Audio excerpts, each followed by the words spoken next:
Nothing beats a Jet2 holiday. And right now, you can save £50 per person. That's £200 off for a family of four.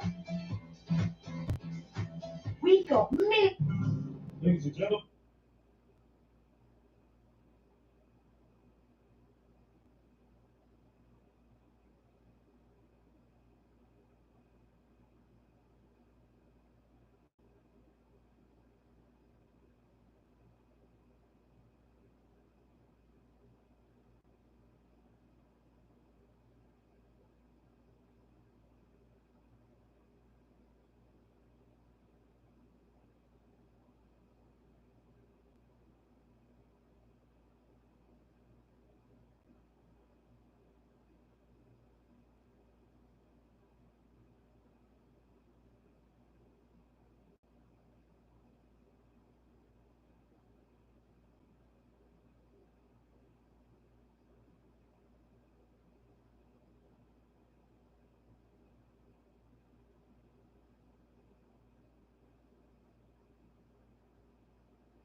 Top of the morning to you.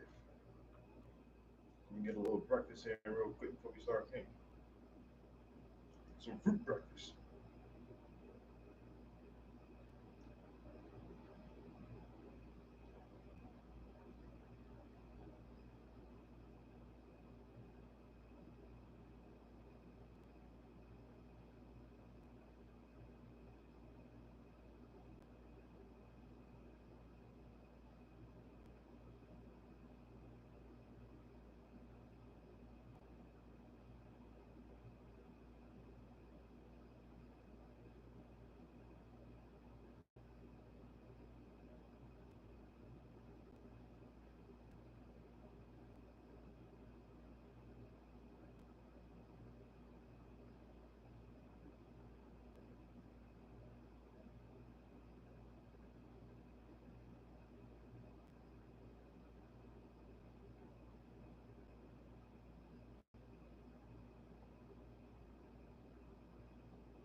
Just scrolling through some social media,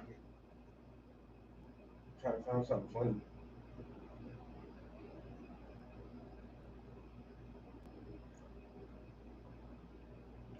I got banana and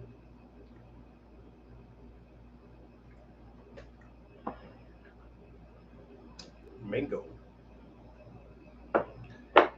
Banana mango breakfast. Mmm, what a great combination.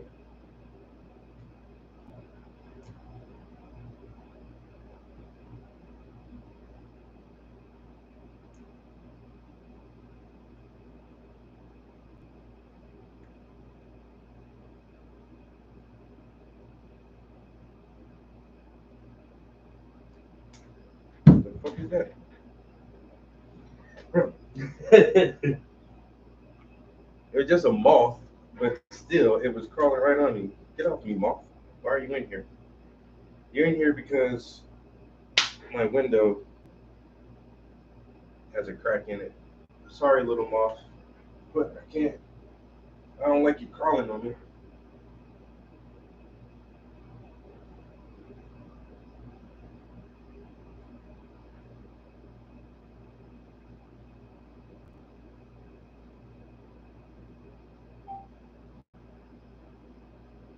I don't want you crawling on me.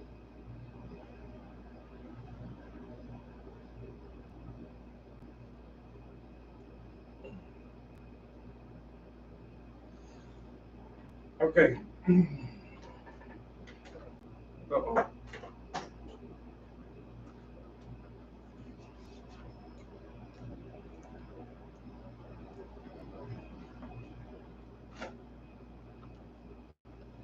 Hold up. I may actually need a fork for this mango.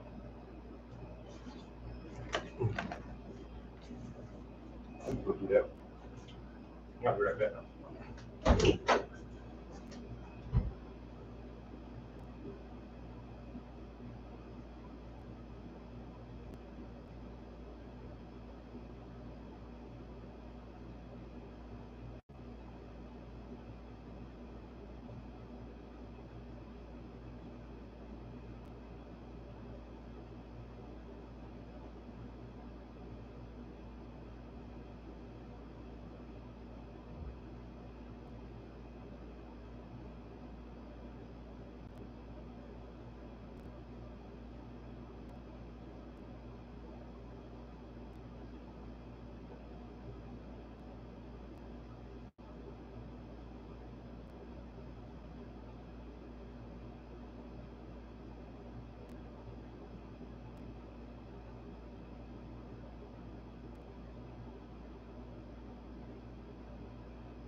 out back at racism headquarters, there's a group of white people that have decided to build an all-white town in Arkansas. I guess it's was an area. Rest of them. So it's actually a white-only town. Now,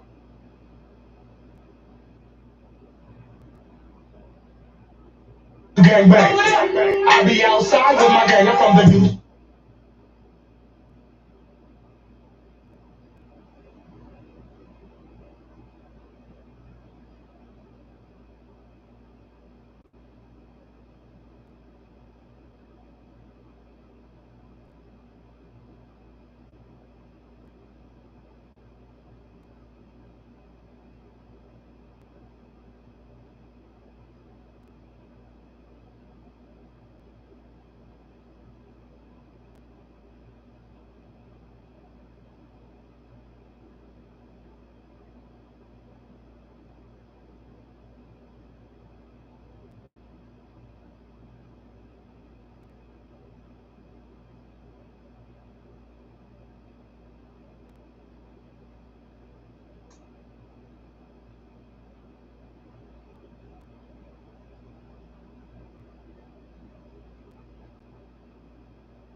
Man, this is so good.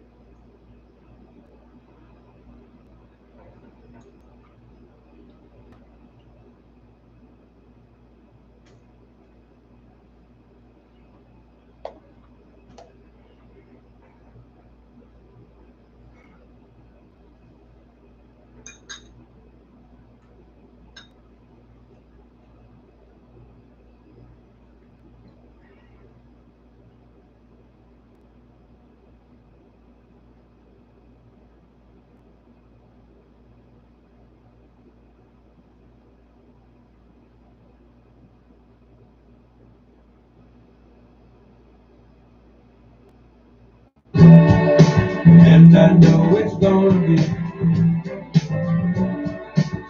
a lovely day, lovely, lovely, lovely day.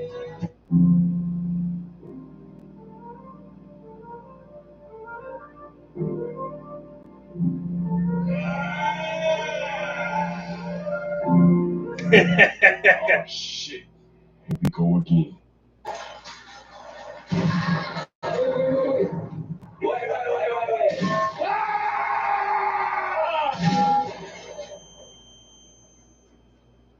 No, they hit that nigga with the gay boot on Fun Him. You're getting towed. After all that.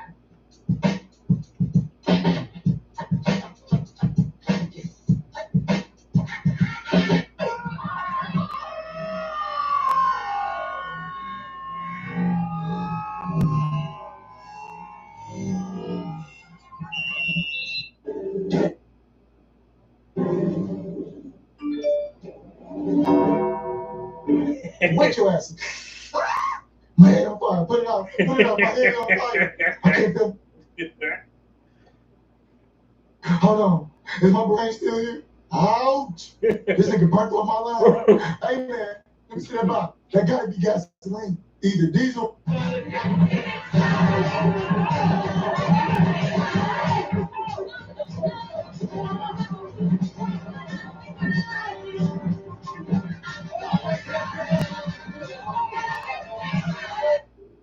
Wow. Are you a real vampire? You know what? I am. Prove it. I don't want to bite you. Shame. Would have been a free spot of blood for you. Free little snack. You know, Kim. I ain't telling y'all shit. What a dick. Call the phone. Yeah, push your blood baths and elevate the shafts. Like Yo, my homies be sharing the weirdest shit, yo. Check the print. Swear veterans. Yo, walk Pete. the veterans. Slow Brown boy, what's up, guys? MCs waiting for the editing. The liquid solemn that made up the chemistry. The gases. High energy, flow with the wisdom. Hold on, bro. How old your son is, man? Because when I post my videos, they ask, YouTube asks you, is this appropriate for kids or not? And I always say no, this is not appropriate for children. Because I curse a lot and I smoke weed. I try to be as positive as I can with the art and motivation and stuff, but I still act like a nigga sometimes. I don't want to give any kids any bad influence at all, bro. I don't want your son coming up be like, yo, fuck that bitch. You be like, yo, where you get that from? But that's what Paintings by the Prince says. You know what I'm saying? I ain't trying to influence the kids in no kind of bad ways, bro. Mm-mm.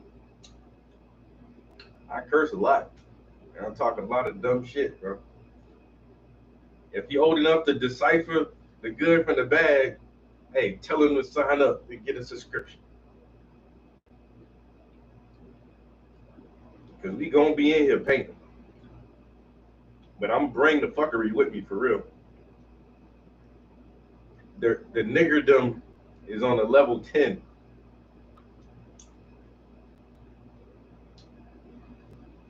So that's my parental advisory notice. Now you as a parent must make the final decision if you think your child is mature enough to be exposed to this type of content. You know, if you like, oh, my son 19, that's fine. But if your son is 9, I don't know.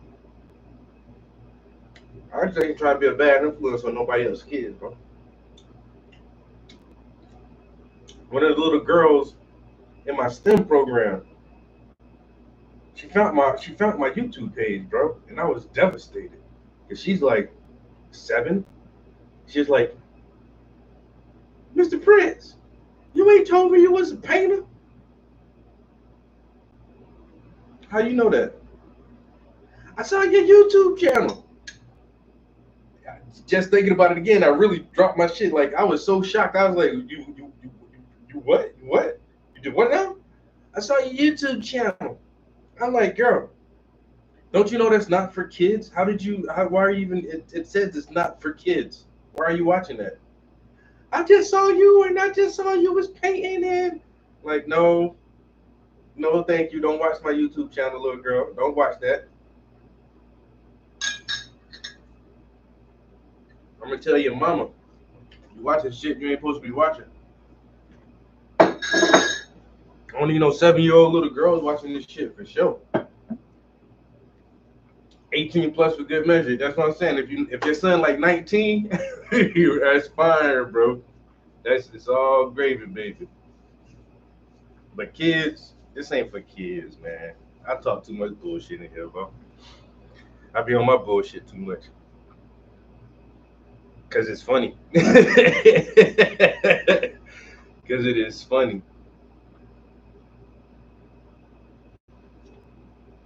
Ah, man, that's delicious.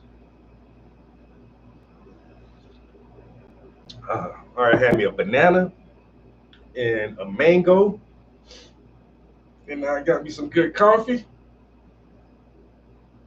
I feel like my day is starting out pretty good right now. It's kind of cloud, not even kind of. It's hella fucking cloudy outside. Let me check the weather. We gonna get rain today. And I was really planning on cooking on the grill today.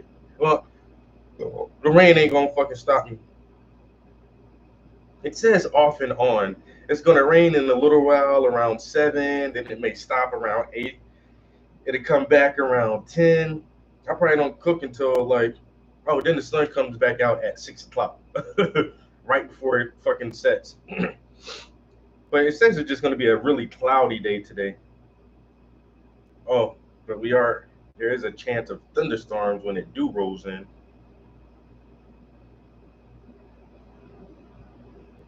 That's all good. I don't give a fuck how wet it is. I'm cooking on that grill today.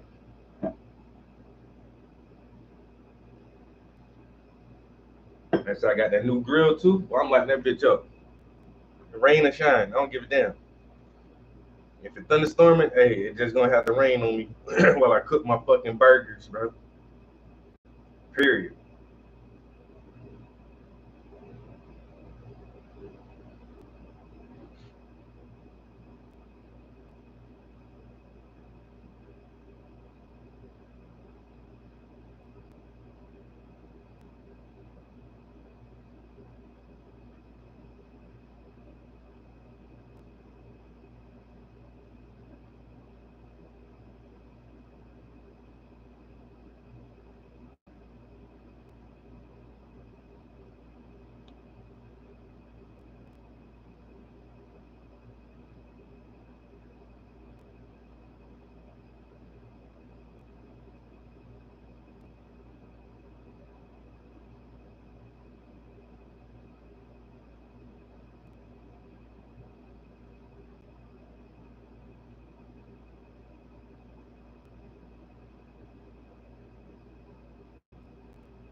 a little bit of paint done in this thing.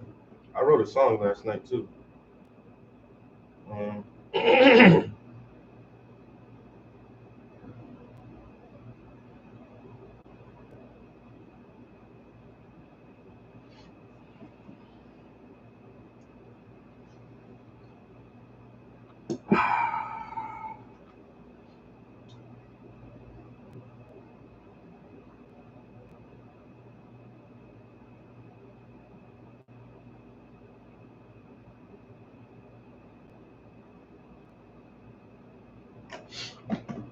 so I've been playing a lot of Death Stranding. And the music in Death Stranding is just like some pretty cool, like ambient, like mood music. And I've been thinking, like, can I write a song like that? And you know what? I can write a song like that.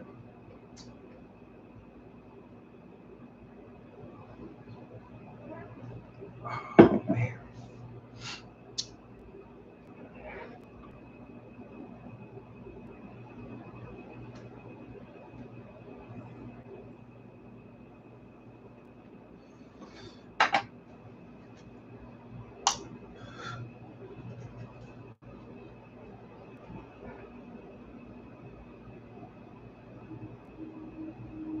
Trap House Entertainment.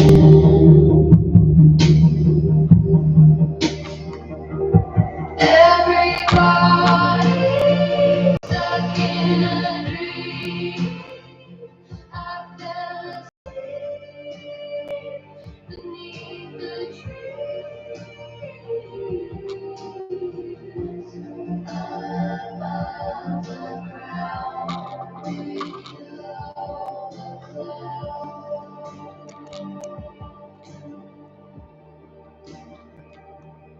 everybody stuck in a dream. I fell asleep beneath the trees.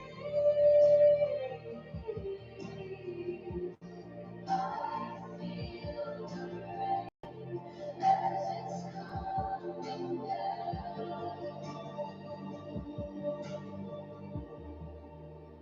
Reality is what we see at the discretion of your perception. The truth sets you free beyond your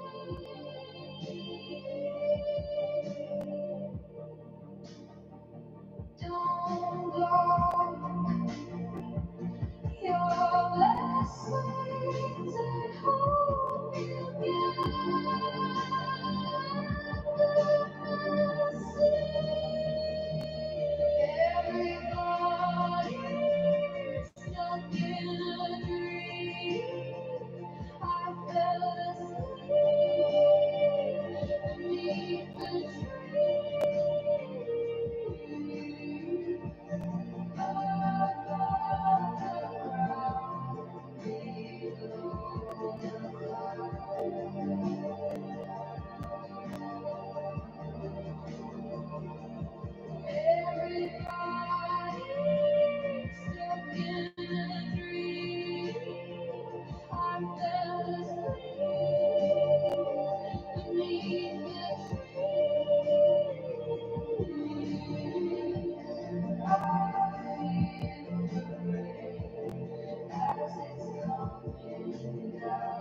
Trap House Entertainment.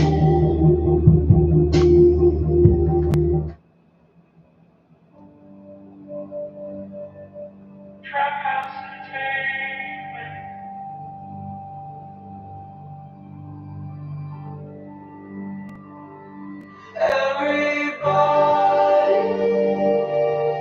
stuck in a dream. I fell asleep beneath the tree.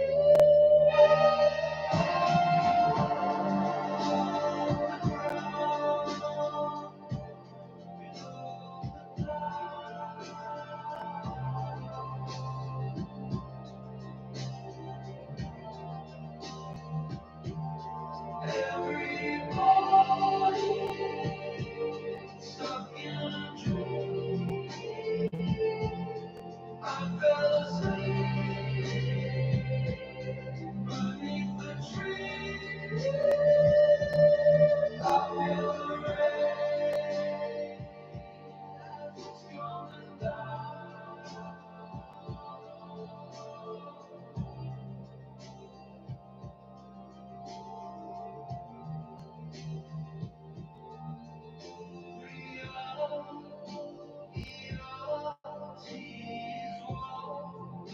We see at the discretion of your perception. The truth set you free. Be all you can be. Don't block your blessings. I hope you get the message. Everybody stuck in a dream. I fell asleep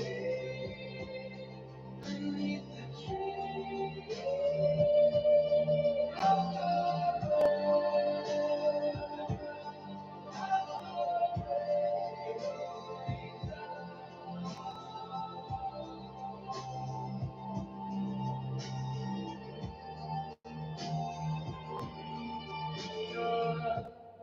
dream, I just keep dreaming, but don't sleep too long. Sleep too your dream, I just keep dreaming, but don't sleep too long. Everybody stuck in a dream. I fell asleep beneath the tree.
Everybody stuck in a dream. I fell asleep beneath the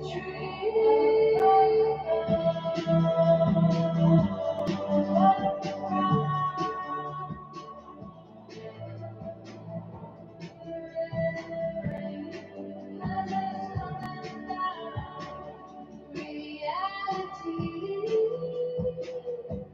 is what we see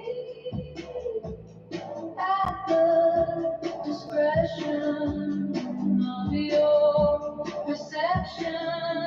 The truth sets you free. Be all you can be. Don't guard your blessings. I hope you get the message. Everybody stuck in a dream. I fell asleep beneath the tree. Above the grass. Everybody stuck in a dream. I fell asleep beneath the tree. You're a dream majesty.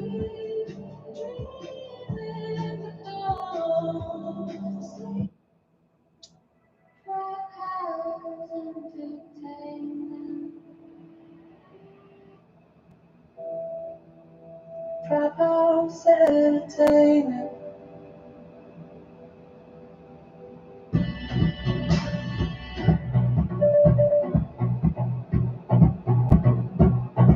Everybody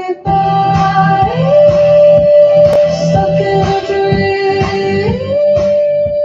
I fell asleep beneath the tree.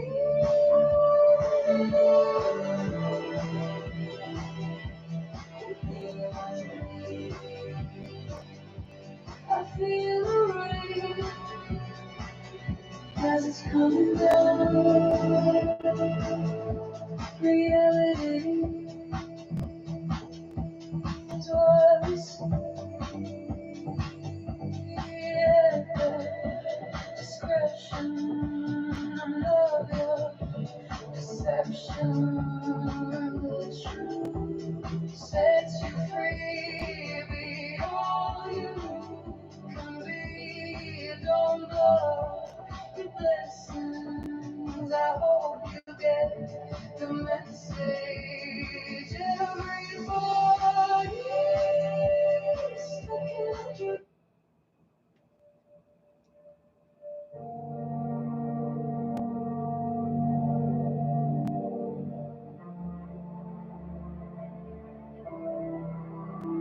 Trap house, entertainment. Everybody stuck in a dream. I fell asleep beneath the tree. Above the ground below. Stuck in a dream. I fell asleep beneath the tree.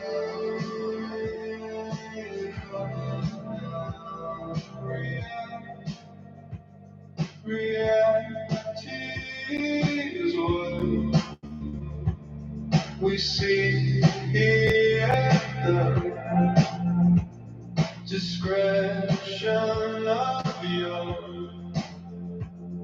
perception. The truth.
Is what we see,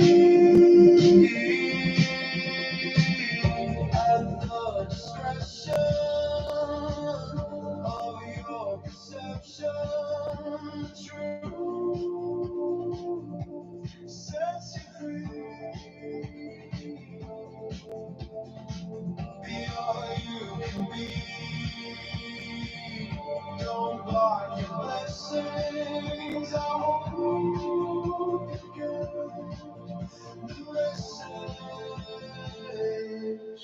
Everybody stuck in a dream. I fell asleep.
House Entertainment.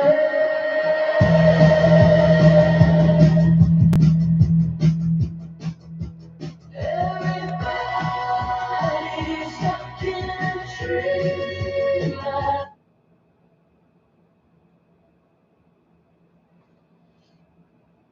House Entertainment.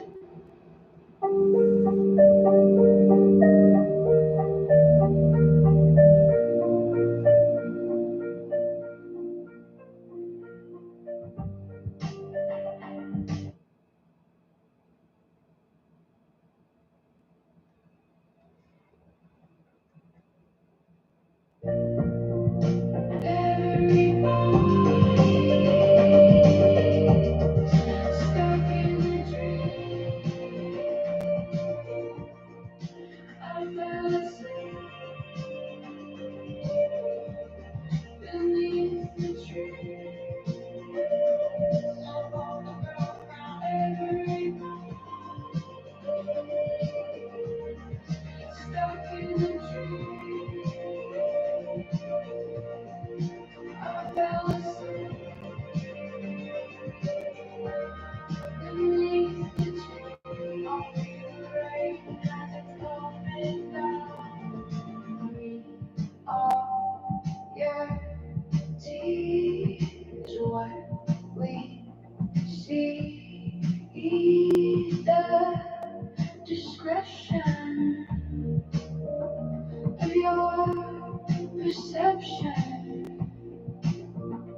sleep too long, but don't sleep too long.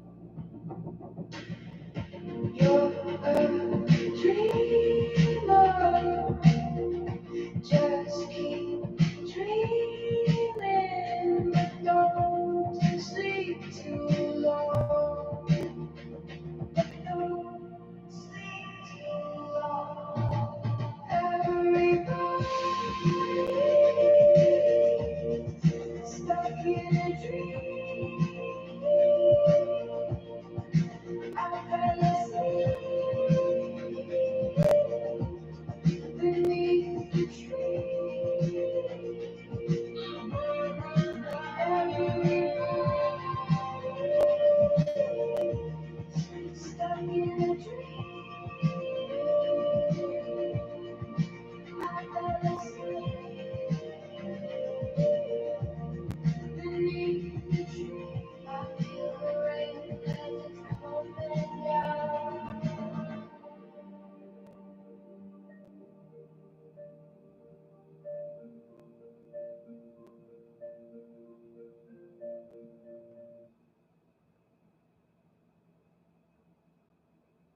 House entertainment.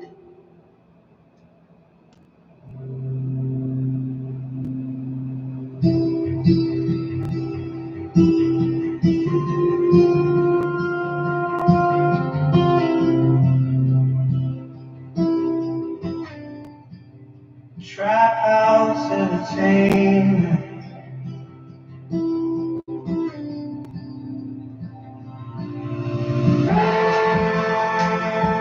Everybody's stuck in a dream. I fell asleep beneath the tree.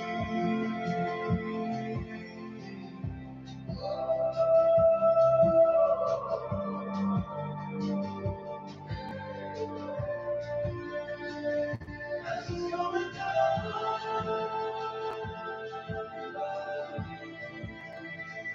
stuck in a dream. I fell asleep beneath the tree. I feel the rain as it's coming down.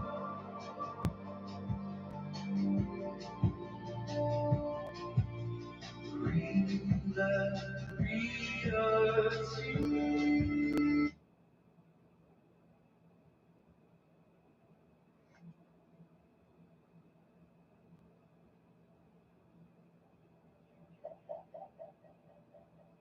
Trap house entertainment.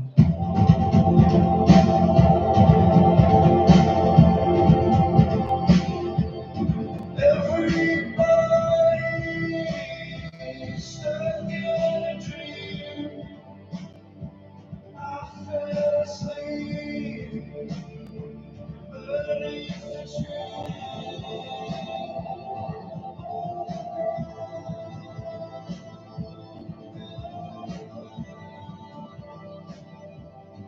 Everybody's stuck in a dream. I fell asleep beneath the tree. I feel the rain as it's coming down.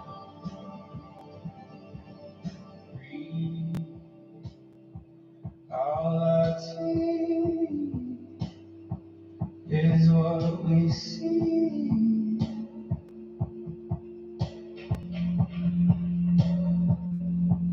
At the discretion of your perception of the truth sets you free. All you can be.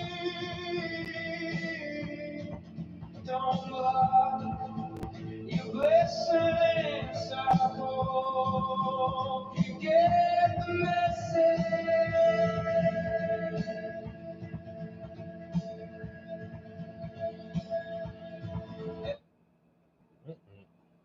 might be the one right there.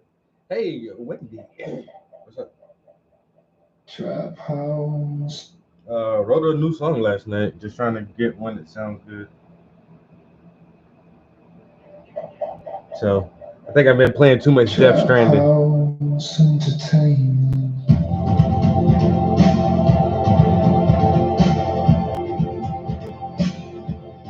Everybody stuck in a dream. I fell asleep beneath the tree.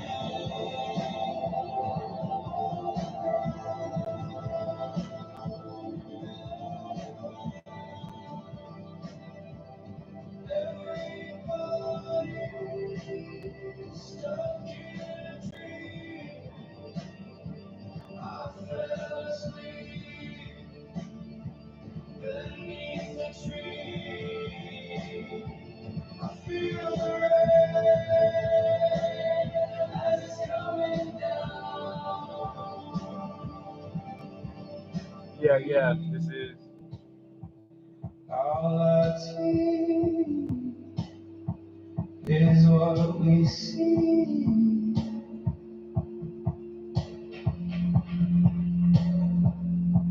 At the discretion of your perception on the truth sets you free. All you can be. Don't lie. Why? Why is it doing that? Trap house entertainment.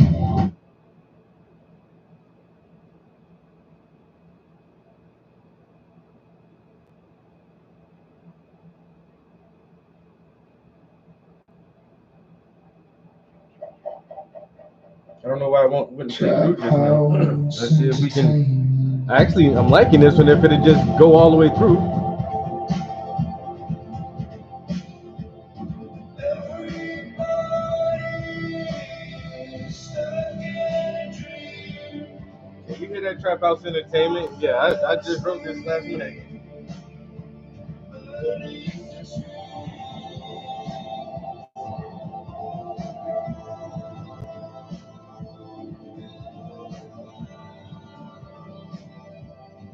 Everybody stuck in a dream.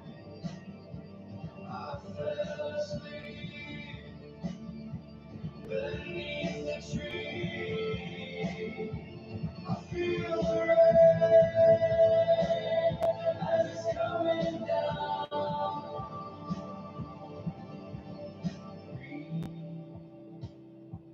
All I see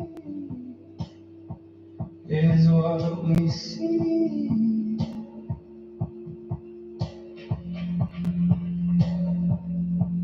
At the discretion of your perception on the truth sets you free. All you can be. Don't block your blessings. I hope you get the message.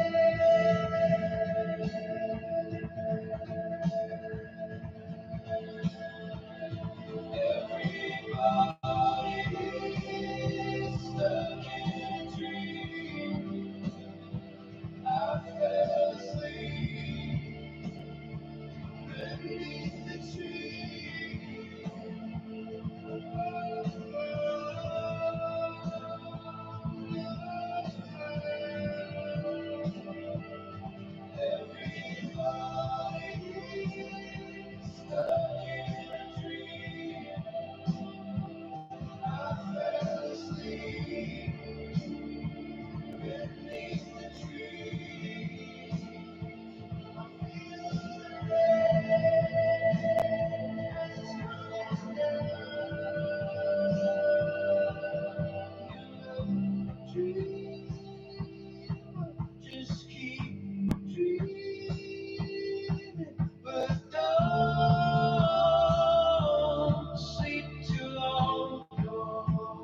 I told you I was gonna try to write something like that.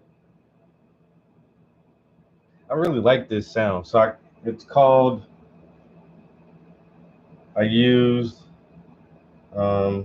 shit.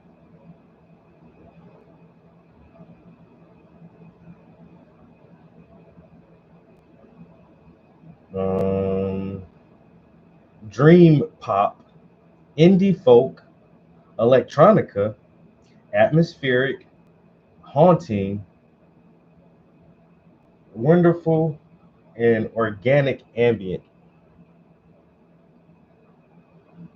to get it to sound like that.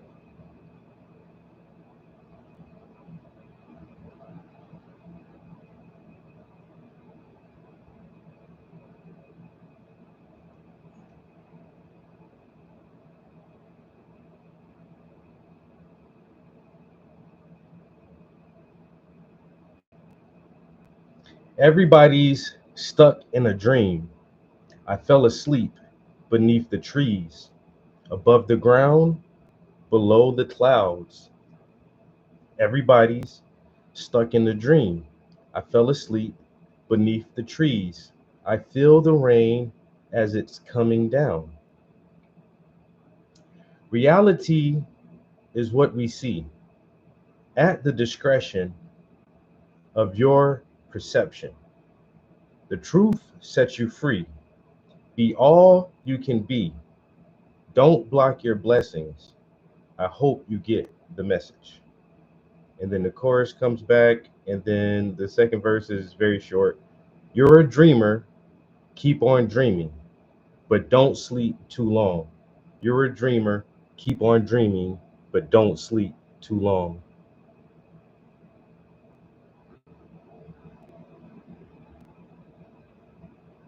Chilled vibes.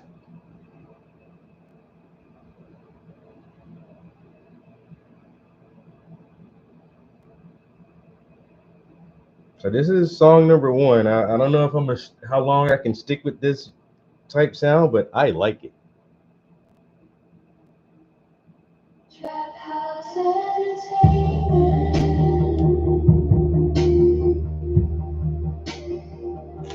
Everybody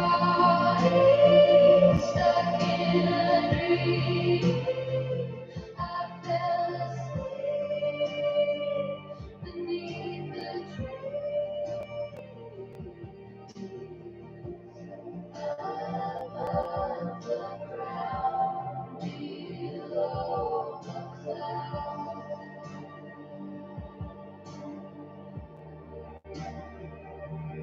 Everybody stuck in a dream.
female voice is better. Yeah.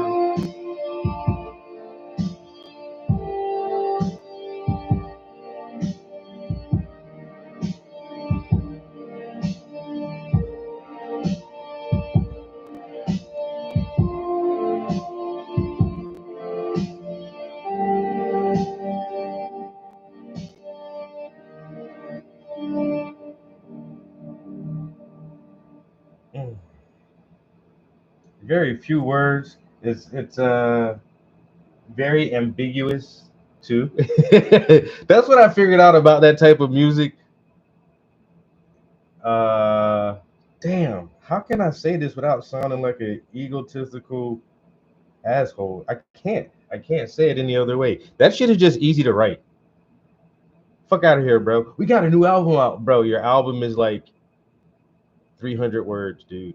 Calm the fuck down, dog. That shit sounds amazing, though. It sounds really good, but you don't put a lot of words in your songs. And then, what the fuck are you talking about, bro? This shit is so ambiguous and so vague.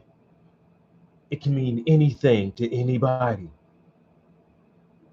It's not like you're really trying to hammer down a really hard concept or a specific talking point. You make easy music. I wrote that in like 30 minutes. Not lying, or I'm not trying to brag on myself. It only took like 30 minutes, bro. That's not a lot of words in there. And it's just like some really cool, profound sounding stuff. But then it's like, what the fuck does that mean? Yo, purposely. I was like, you know what? Damn, I'm about to sound really like conceited, but it's like I was telling myself, don't think too hard, just write some stuff. Don't think too hard about it, just write it. And it's like the least amount of thought I put into it, the better it came out, I guess.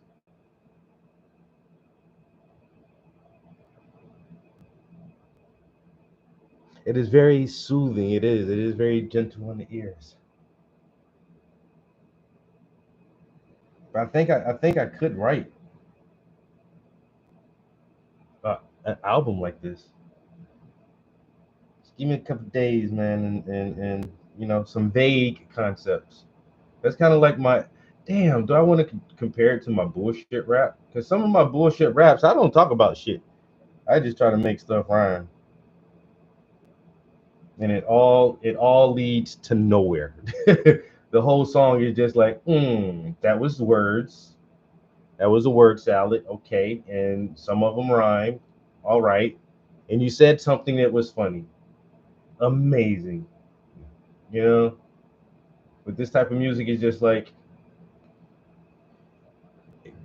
it can just be a bunch of very vague, kind of alluding songs that allude to certain things, but and then I might actually like pull out some really philosophical,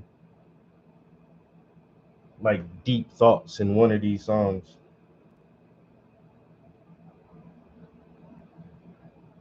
But for the most part, I think I'm just going to make mood music. But once again, it's very easy and gentle on the ears.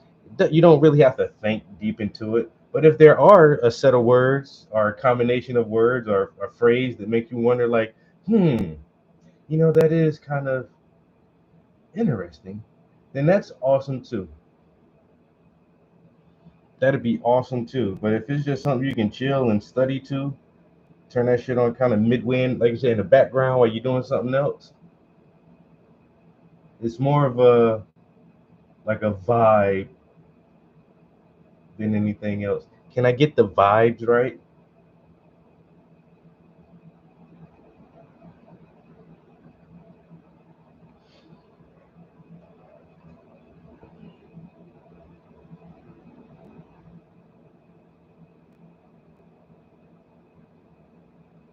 Da da da.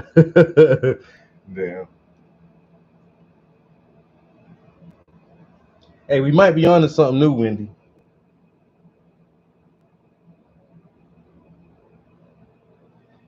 Damn, I might have to go back to that reggaeton concept too. Like that last song I wrote. Y'all thought I was finished. This just the beginning. I'm just getting started. Good. Thanks, AI. I wonder if like how much music would I have created if I were writing like this for the past 5 years.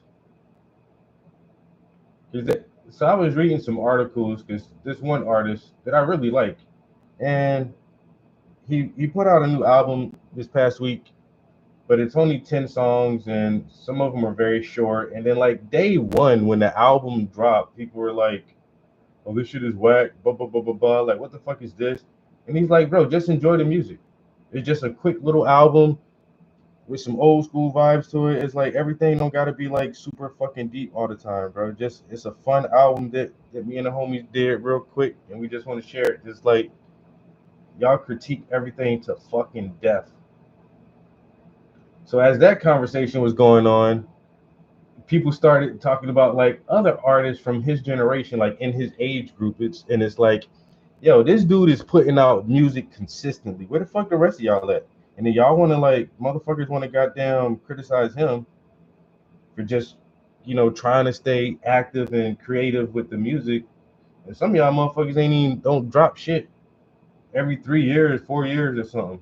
Or you do like 2 and 3 projects, and then you just do singles and try to ride the wave off of that forever. And they're like, yo, this dude is putting out full albums, and he's been doing this consistently for years now. And then they started comparing like other artists to him, and one guy is like ASAP Rocky. Like Tyler has put out fucking 5 albums since your last album, and plus the 5 albums he just put out, that's more than your entire discography, bro. And it's like, where are you at? And then it came to a point where they were talking about this other artist, and it's like, oh, this dude has put out 30 projects. I'm like, 30 projects? Who the fuck? And I know the artist too. I'm not a real big fan of his, but some of his stuff is pretty cool. I'm like, this dude got 30 projects out in the past couple of years. And I'm like, are these just singles? Okay, if you drop a single, is that considered a project?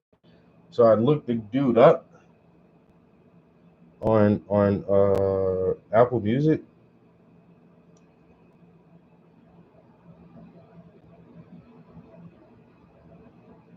And no, he's not just dropping singles. So this artist right here, his name is Boldy James. So hard to see. But yeah, Boldy James, 2025. He just dropped that this year. 2025.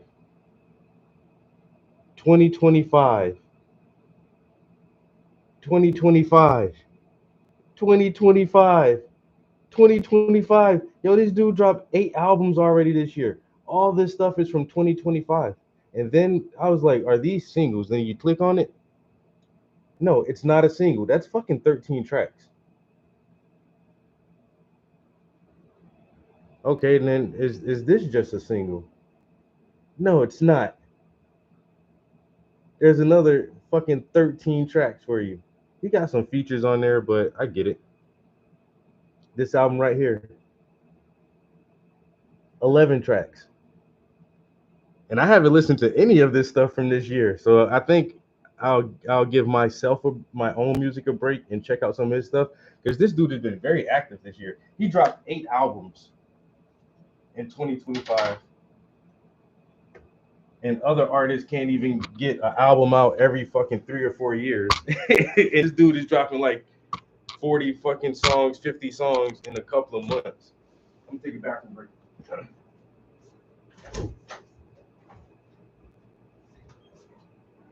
Boldy James got 8 albums out. I'm impressed. And they said there's another dude who has about that same many out this year, like 7 or 8 albums.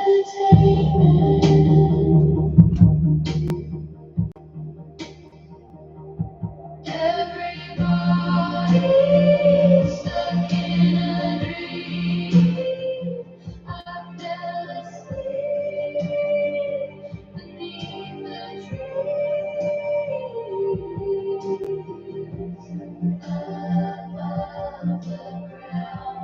ground.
I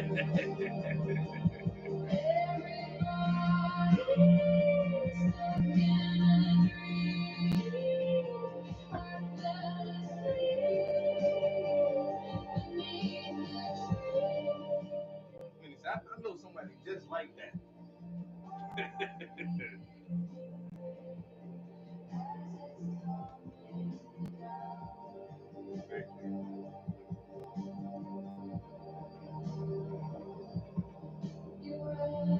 Dreamer, just keep dreaming, but don't sleep too long. Sleep too long. You're a dreamer, just keep dreaming, but don't sleep too long.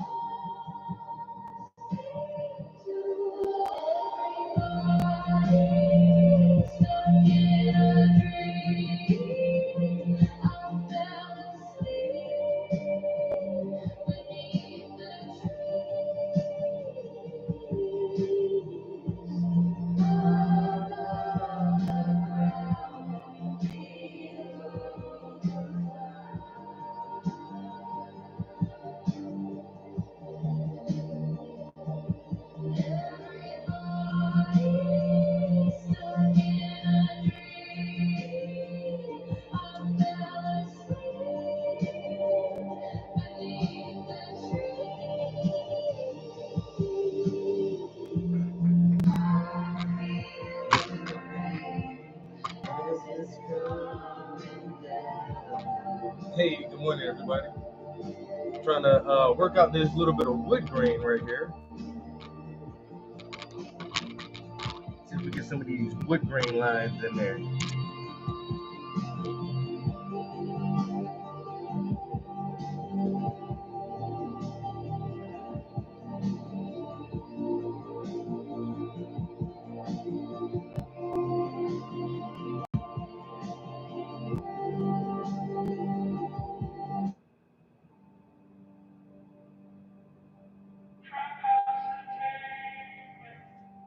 I think I do like that girl's voice the best. Everybody stuck in a dream. I fell asleep beneath the tree.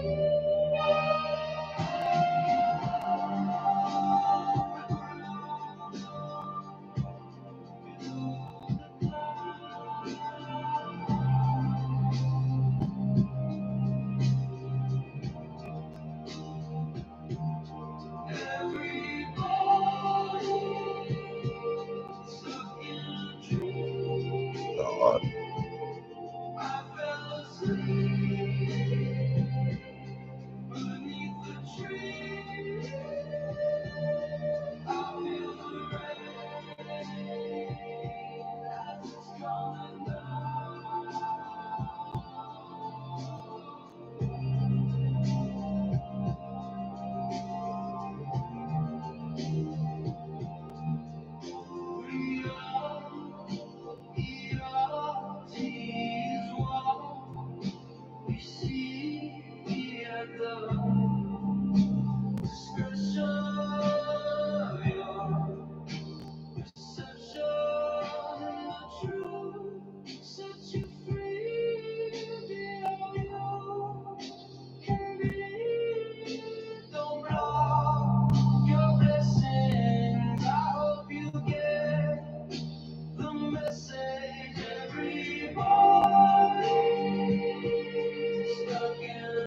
Trap House Entertainment.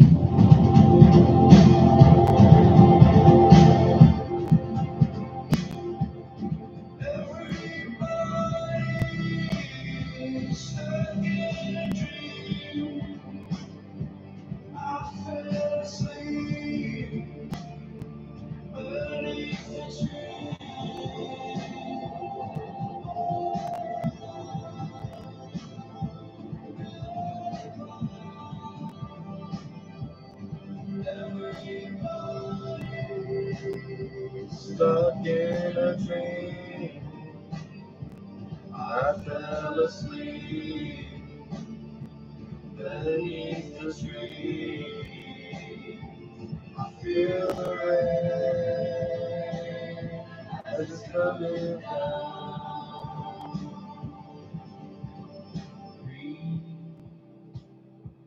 All I see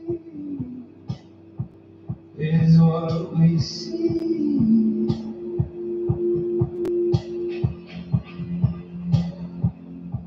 At the discretion of your perception on the truth sets you free.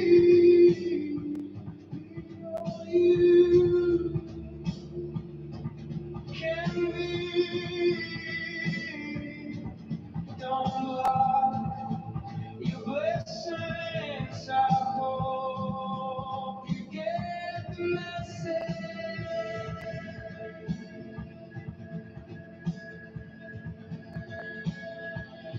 Everybody's stuck in a dream. I fell asleep beneath the tree.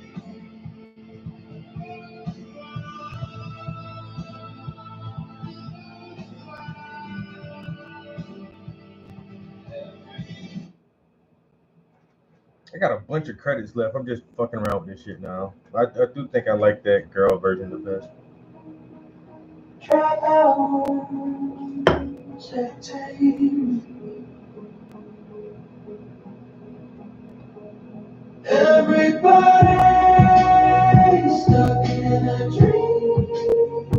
I fell asleep beneath the trees, above the ground, below the clouds. Everybody's stuck in a dream. I fell asleep beneath the trees. I feel the rain as it's coming down. Reality is what we see at the discretion of your perception. The truth sets you free. Beyond you can be. Don't block your blessings. I hope you get the message.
Hey, you're a dreamer. Just keep dreaming. But hey, don't sleep too long though. I hate when it don't play the whole thing all the way through. You some bitch. I'll go to the next one. You're a dreamer.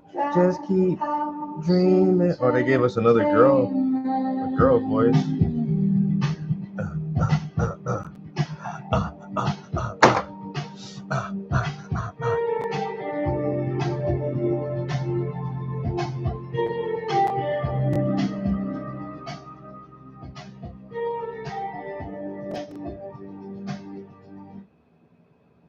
What's going on? Why does it keep pausing?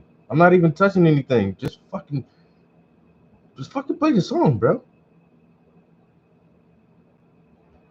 You're so killing the vibe right now. Like so killing the vibe.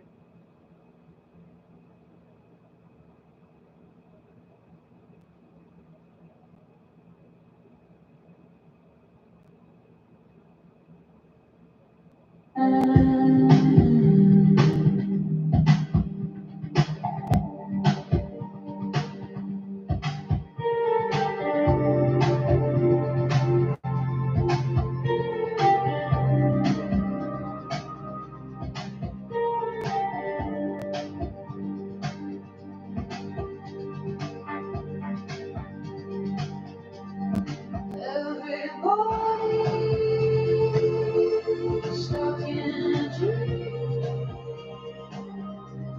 I fell asleep. Is it? Oh, you know what? The fucking web app won't stay open if when my phone locks. It used to just stay open even on a locked phone. Like I didn't have to. Now it's making me keep my my screen open to listen to it now. That's bullshit.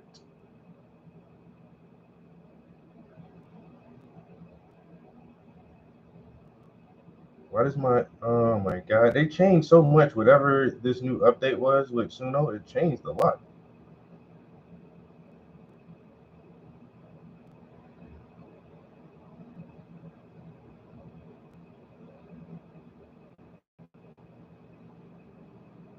Let's try this one more time from the top. Another one with a female voice. Y'all see that wood grain starting to come out though. You see the little wood grain. A little bit of wood grain. That leather and wood. Ooh, make it feel.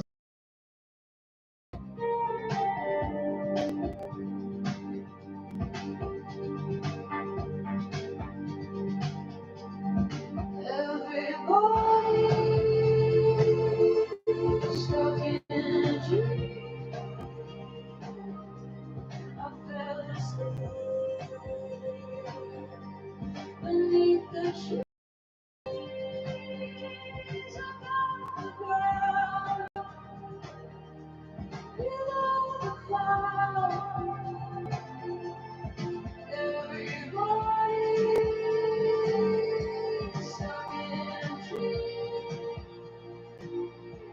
I fell asleep beneath the trees.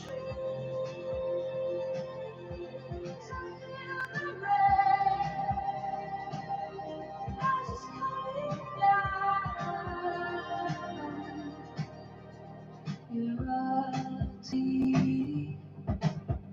is what we see at the discretion of your perception. The truth set you free. Be all you can be. Don't block your blessings. I hope you get the message. Everybody stuck in a dream. I fell asleep beneath the trees.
below the clouds.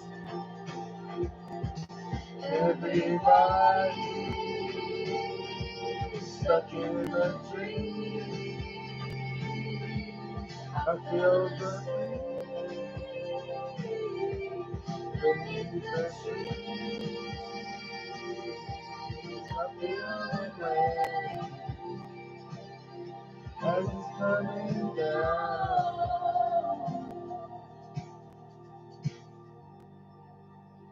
Is that better than the first girl version? I don't know. Oh my dang, I like that one a lot too. It won't let me pause it. Just pause, just stop. You know, the more I listen to the lyrics, this song is actually pretty deep.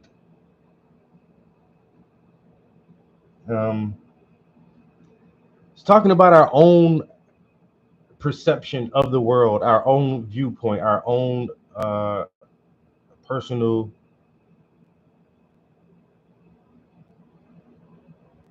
life experiences. Because our perception shapes how we view the world, which creates our own reality. Reality is what we see, but that's at the discretion of your perception. So your reality may not exactly be the same reality that I experience because we don't perceive things the exact same way.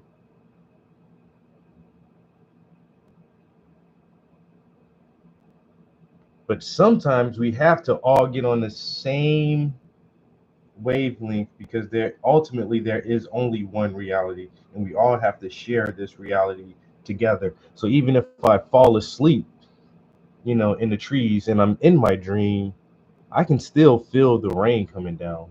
Like you can't change certain parts of reality, and it rains on all of us. It rains on the poor and it rains on the rich. And once it starts to rain, there, you know, now you have to be a part of that one reality. And it's okay, you're a dreamer, and just keep on dreaming. But don't sleep too long. You know, don't always be in your own personal reality because if you stay in that state for too long, when the common reality of everyone actually knocks on your door and it starts raining on you, it's going to be very difficult for you to deal with what reality really is. So, you know, and we're all on the same plane right now, above the ground. You know, we ain't dead. We're above the ground and just below the clouds. So none of us are fucking angels either. We're all on the same plane right now. Above the ground, below the clouds.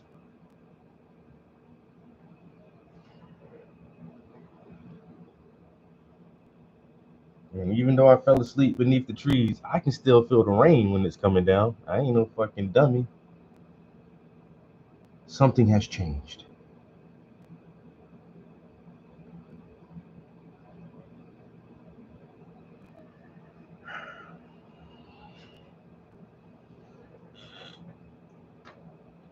I need to get me a songwriting contract with somebody.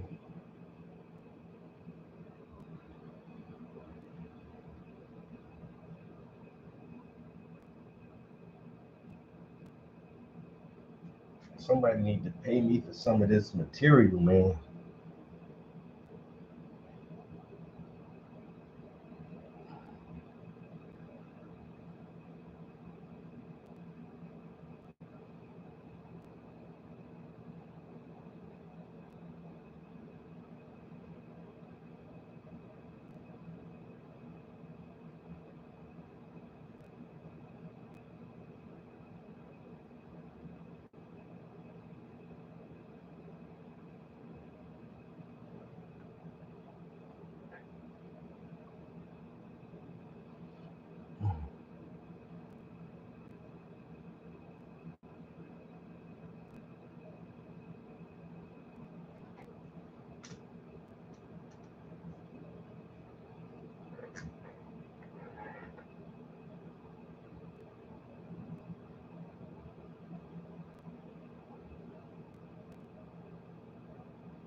Flat House Entertainment.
Hold on, I'm coming, guys.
All right.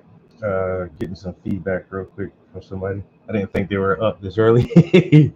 It was like they said they like the boy version the best.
And I need another bathroom break already. What the heck, bro? Some mornings I just can't take the coffee. That shit be like I'm drinking beer in this damn thing.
Yeah, I need a bathroom break.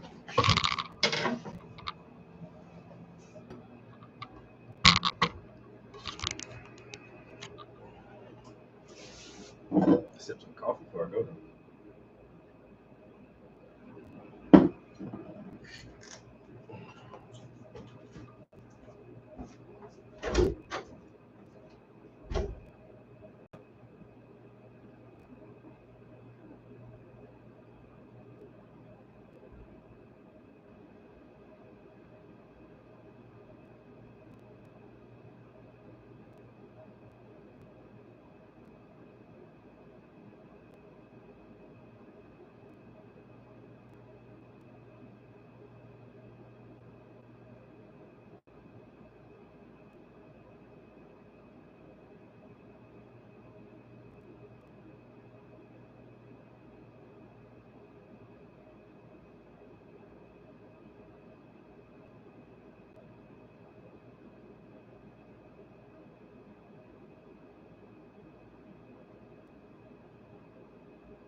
This coffee really good this morning.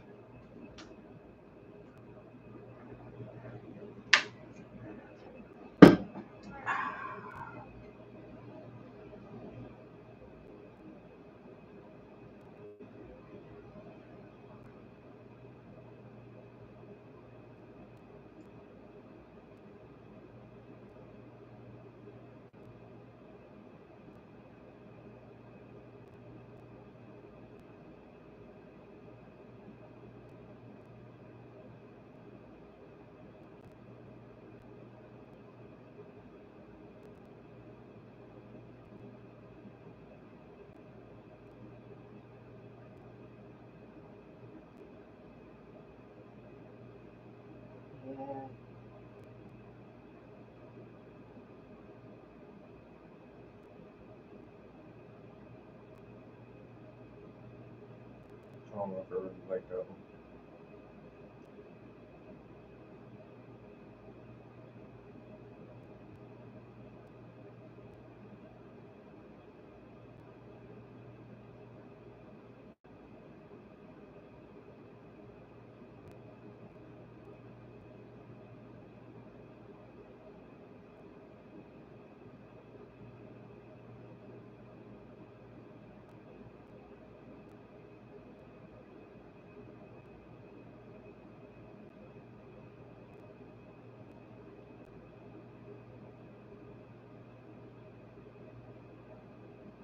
This is crazy, yo.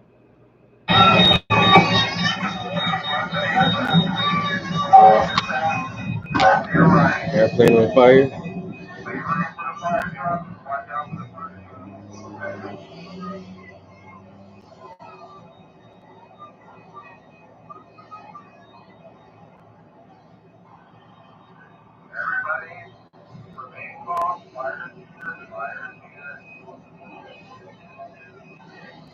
Remain calm, nigga. My life is in danger. I'm not remaining calm. My life is in danger. I'm about to wild the fuck out, bro.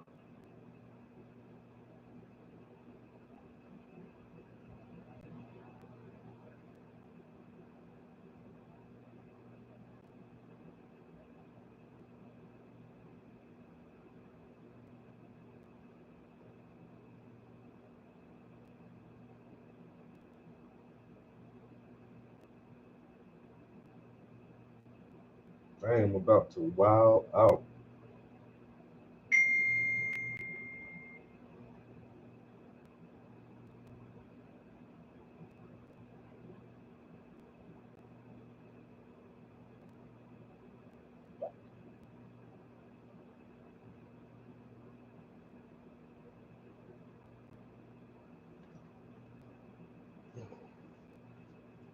Come on, focus, camera. Focus, bitch.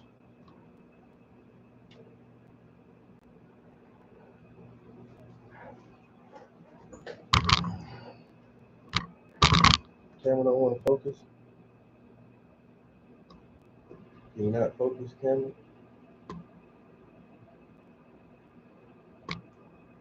This bitch just don't. This camera just do not like to act right. There you go.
stop.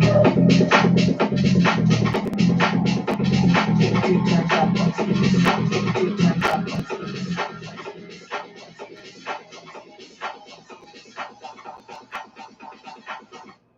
Go nuts on the bass go.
From low testosterone, terrible sleeping, inflammation, no libido, to 6 months later feeling unstoppable without TRT thanks to Mars Med. I'm 44 years old. My testosterone is 590 right now.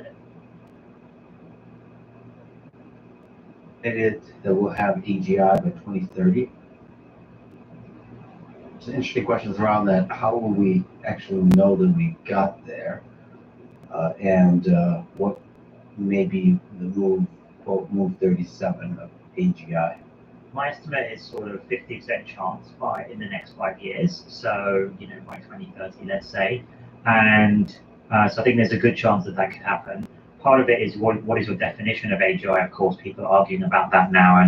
And mine's quite a high bar and always has been of like, can we match the cognitive functions that the brain has, right? So we know our brains are pretty much general Turing machines, and of course we created incredible modern civilization with our minds. So that also speaks to how general the brain is. And for us to know we have a true AGI, we would have to make sure that it has all those capabilities. It isn't kind of a jagged intelligence where some things it's really good at, like today's systems, but other things it's really flawed at. And that's what we currently have with today's systems. They're not consistent. So you'd want that consistency of intelligence across the board. And then we have some missing, I think, capabilities, like sort of the true invention capabilities and creativity that we were talking about earlier. So you'd want to see those.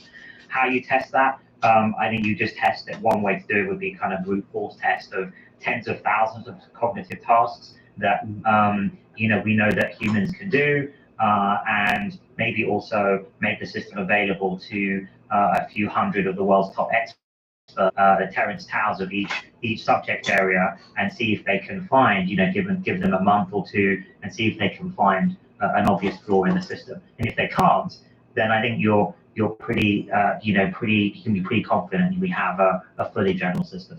Maybe to push back a little bit, it seems like humans are really incredible as the intelligence improves across all domains to take it for granted. Like you mentioned, Terence Tao, these brilliant experts, they might quickly, in a span of weeks, take for granted all the incredible things you can do and then focus in on, haha, right there. I consider myself first of all, human. Yeah. I identify as human. Some people listen to me talk and they're like, that guy is not good at talking, the stuttering, So, like, even humans have obvious across domains limits, even just outside of mathematics and physics and so on.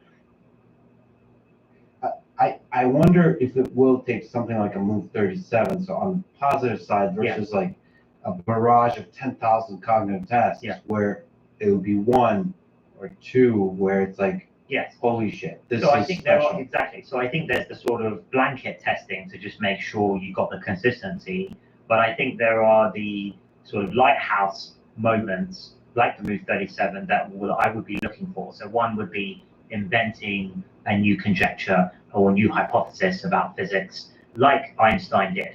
So maybe you could even run the back test of that very rigorously, like have a knowledge cutoff of 1900, and then give the system everything that was, that was written up to 1900, and then see if it could come up with special relativity and general relativity, right? Like Einstein did. That would be an interesting test. Another one would be, can it invent a game like Go? Not just come up with Move 37, a new strategy, but can it invent a game that's as deep, as aesthetically beautiful, as elegant as Go?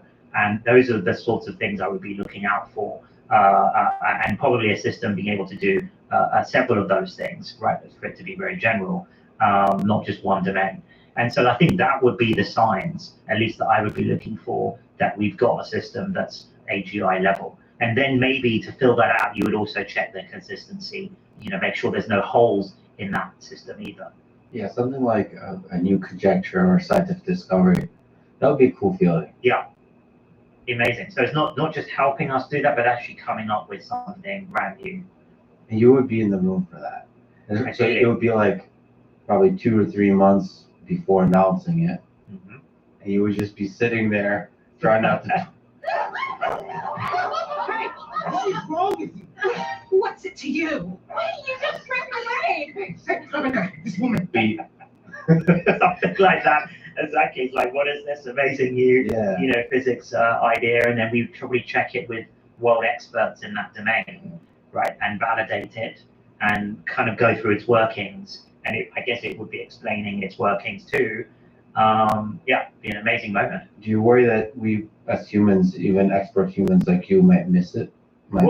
It may be pretty complicated. So it could be, the analogy I give there is, I don't think it will be totally mysterious to the best human scientists, but it may be a bit like, for example, in chess, if I was to talk to Garry Kasparov or Magnus Carlsen and play a game with them and they make a brilliant move, I might not be able to come up with that move, but they could explain why afterwards that move made sense. And we would be able to understand it to some degree. Not to the level they do, but if they were good at explaining, which is actually part of intelligence too, is being able to explain in a simple way that what you're thinking about. I think that would be very possible for the best human scientists. But I wonder, maybe you can educate me on the side of Go.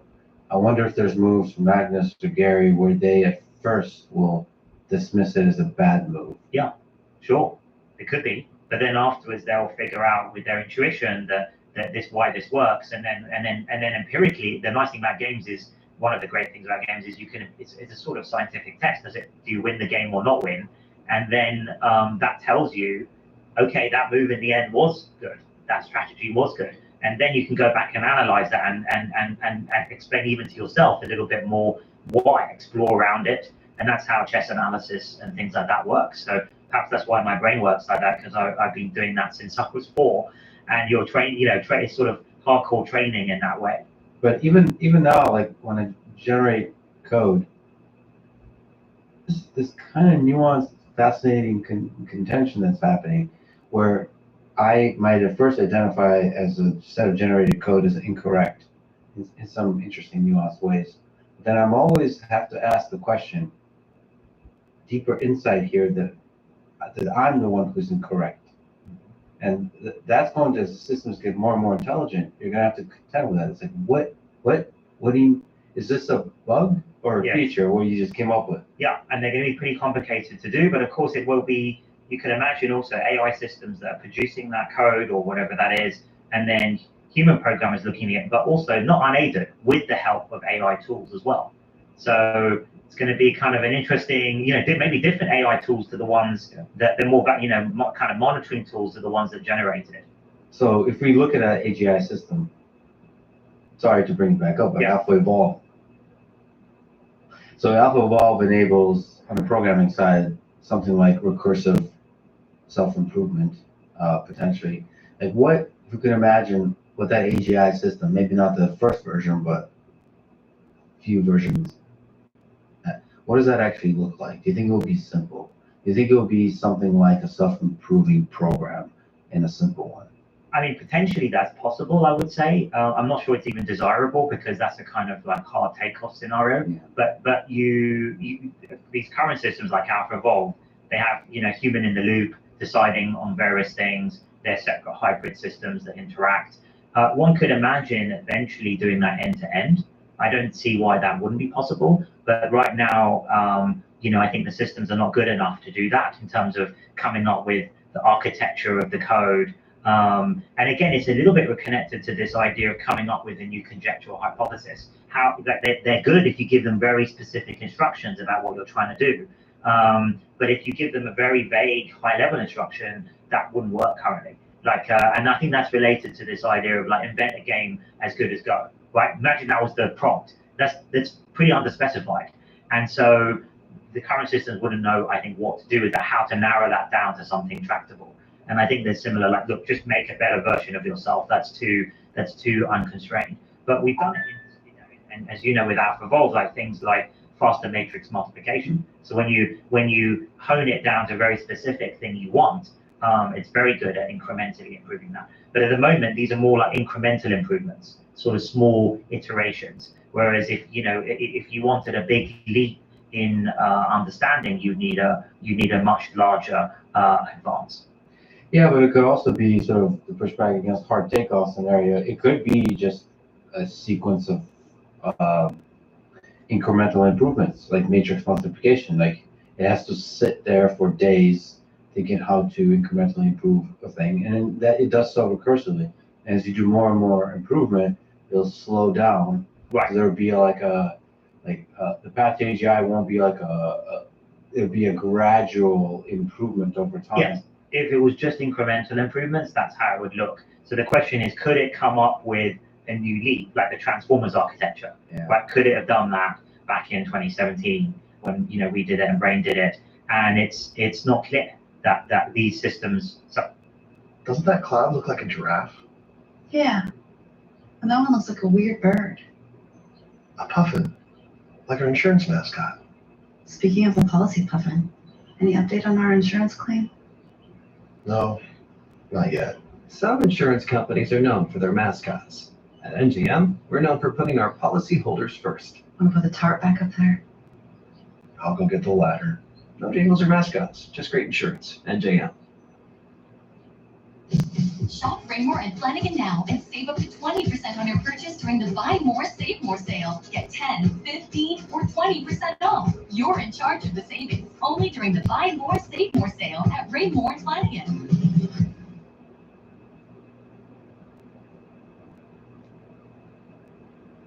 AlphaVold wouldn't be able to make such a big leap. So for sure, these systems are good. We have systems, I think, that can do incremental hill climbing, and that's a kind of bigger question about, is that all that's needed from here, or do we actually need one or two more big breakthroughs? And can the same kind of systems provide the breakthroughs also? So make it a bunch of S-curves, like incremental improvement, but also every once in a while leaps. Yeah, I don't think anyone has systems that can have shown unequivocally those big leaps. Right, we have a lot of systems that do the hill climbing of the S-curve that you're currently on. Yeah, the Move 37. Yeah, I think would be a leap, something like that. Do you think the scaling laws are holding strong on pre-training, post-training, test time, compute?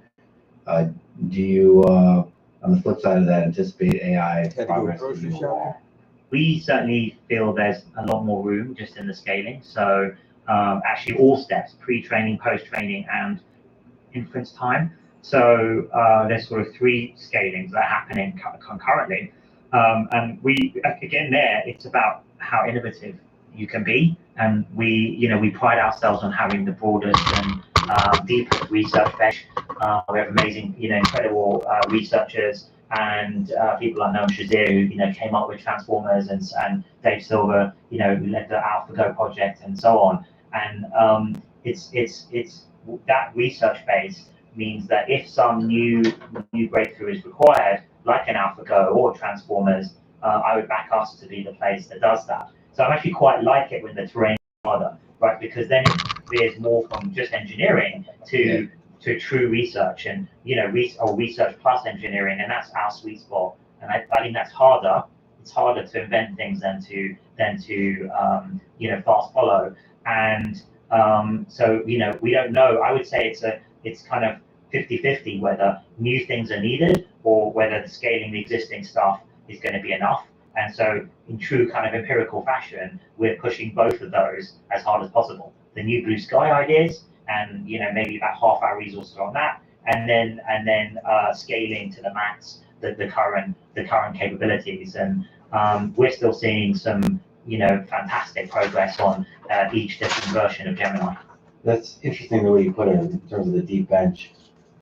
That if progress towards AGI is more than just scaling compute, so the engineering side of the problem, and is more on the scientific side where the breakthrough is needed, then you feel confident DeepMind as well, Google DeepMind is well positioned to kick ass in that domain. Well, I mean, if you look at the history of the last decade or 15 years, it's been, maybe, I don't know, 80-90% of the breakthroughs that underpins modern AI field today was from, originally Google Brain, Google Research, and DeepMind. So, yeah, I would back that to continue, hopefully.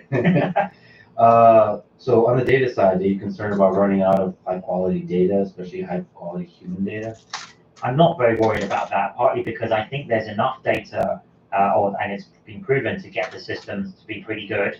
And this goes back to simulations again. Do you have enough data to make simulations, or so that you can create more synthetic data that are from the right distribution? Obviously, that's the key. So you need enough real-world data in order to be able to create those kinds of data generators. And I think that we're at that step at the moment. Yeah, you've done a lot of incredible stuff on the side of science and biology, doing a lot with not so much data. Yeah. I mean, it's still a lot of data, but I guess enough. Exactly. Yeah. Exactly. How crucial is the scaling of compute to building AGI? This is a question that's an engineering question. It's almost a geopolitical question because it also integrated into that is the supply chain and energy, a thing that you care a lot about, which is potentially fusion. Yeah. So it's innovating on the side of energy. Yeah. So do you think we're going to keep scaling compute? I think so, for several reasons. I think compute, there's the amount of compute you have for training. Often it needs to be co-located. So actually even bandwidth constraints between data centers can affect that. So there's additional constraints even there. And that's important for training, obviously, the largest models you can. But there's also, because now AI systems are in products and being used by billions of people around the world, you need a ton of inference compute now. And then on top of that, there's the thinking systems, the new paradigm of the last year that where they get smarter the longer amount of inference time you give them at test time. So all of those things need a lot of compute. And I don't really see that slowing down. And as AI systems become better, they'll become more useful and there'll be more demand for them. So both from the training side actually is only just one part of that, may even become the smaller part of what's needed in the overall compute that's required. Yeah, that's one sort of almost meme-y kind of thing, which is like the success and the incredible aspects of DL3. People kind of make fun of, like, the more successful it becomes, the servers are sweating. Yes. Exactly. The inference. yeah, exactly. We did a little video of the servers frying eggs and things, and that's right. And we're going to have to figure out how to do that. There's a lot of interesting hardware innovations that we do. As you know, we have our own TPU line, and we're looking at like inference-only things, inference-only chips, and how we can make those more efficient. We're also very interested in building AI systems, and we have done the help with energy usage. So help data center energy, like the cooling systems, be efficient, grid optimization, and then eventually things like helping with plasma containment fusion reactors. We've done lots of work on that with Commonwealth Fusion, and also one could imagine reactor design, and then material design. I think is one of the most exciting new types of solar material, solar panel material. Room temperature superconductors has always been on my list of dream breakthroughs, and optimal batteries. And I think a solution to any one of those things would be absolutely revolutionary for climate and energy usage. And we're probably close, again in the next 5 years, to having AI systems that can materially help with those problems.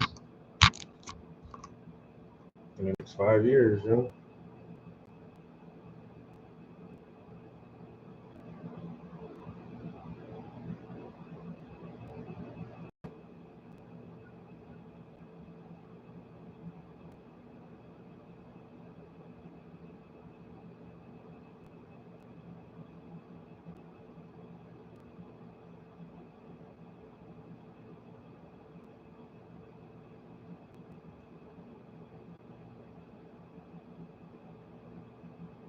item is called car seat gap filler, specifically designed to solve the problem of large gaps between seats where items tend to fall.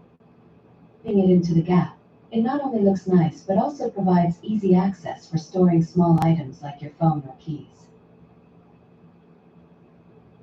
So normally when I do an unconventional interview with like Putin or the president of Iran, people get mad and they ask, why are you talking to him?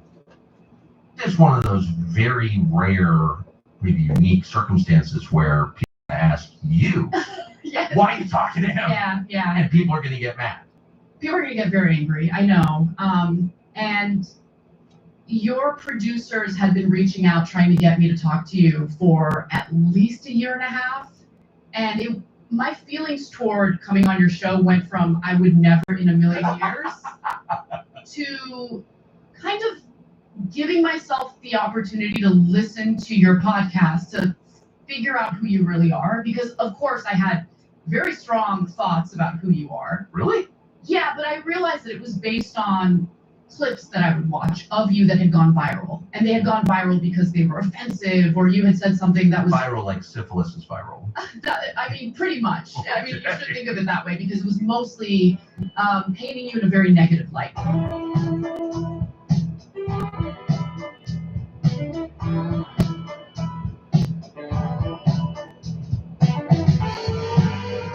It's at the heart of what I care most about, and that's the importance of country representing the American people, importance of the United States being a sovereign country, politicians and a government that prioritizes the American people as opposed to a foreign government, and speaking out the way you've been speaking out about some of these issues takes a lot of courage because it goes against the grain and it goes against, I mean, decades of propaganda and conditioning in American media.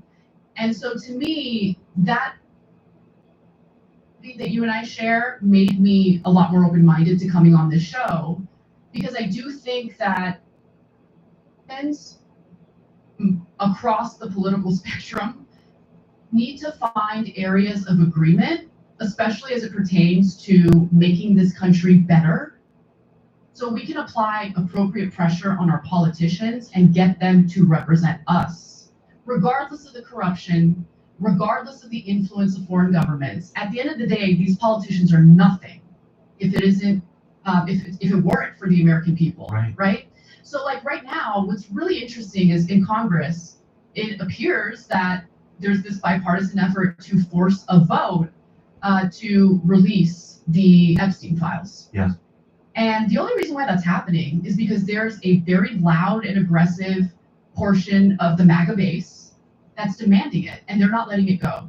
And I commend them because I agree with them. I think we need transparency. We need to know whether or not we literally have members in our government or influential people, in the periphery of our government who are pedophiles. I want to know. I think that's fair. Yeah. It's interesting, the framework that you laid out. The government of any country ought to be sovereign, which is to say it should make most of its big decisions on the basis of what's good for the people that it represents. And it's bad when foreign countries control your country. Mm-hmm. Those don't strike me as hateful statements at all. Those aren't expressions of animus against anybody, are they? I don't think they're hateful statements at all. I'm an American. I love this country. I love the people in this country. And I don't want to live in this ridiculous perversion of the American government where they pretend to represent us, but in reality, Americans are on the back burner. Our tax dollars are being taken from us, not to help Americans who need help, but to give all sorts of subsidies to private industries that are already doing really well. Okay, they don't need extra subsidies or tax cuts or things like that. But in addition to that, foreign aid that we're pumping into the Middle East, Israel, right? Oftentimes when we talk about foreign aid that goes to Israel, at this point, I believe it's about, $4 billion a year, on top of all of the military aid that we've been pumping into Israel over the last 2 years. I mean, it's unacceptable to me that we're doing that. And in the backdrop of that, you have the United States Congress, $1.1 trillion to Medicaid. Really? That's the problem? That's where we need to cut funding from?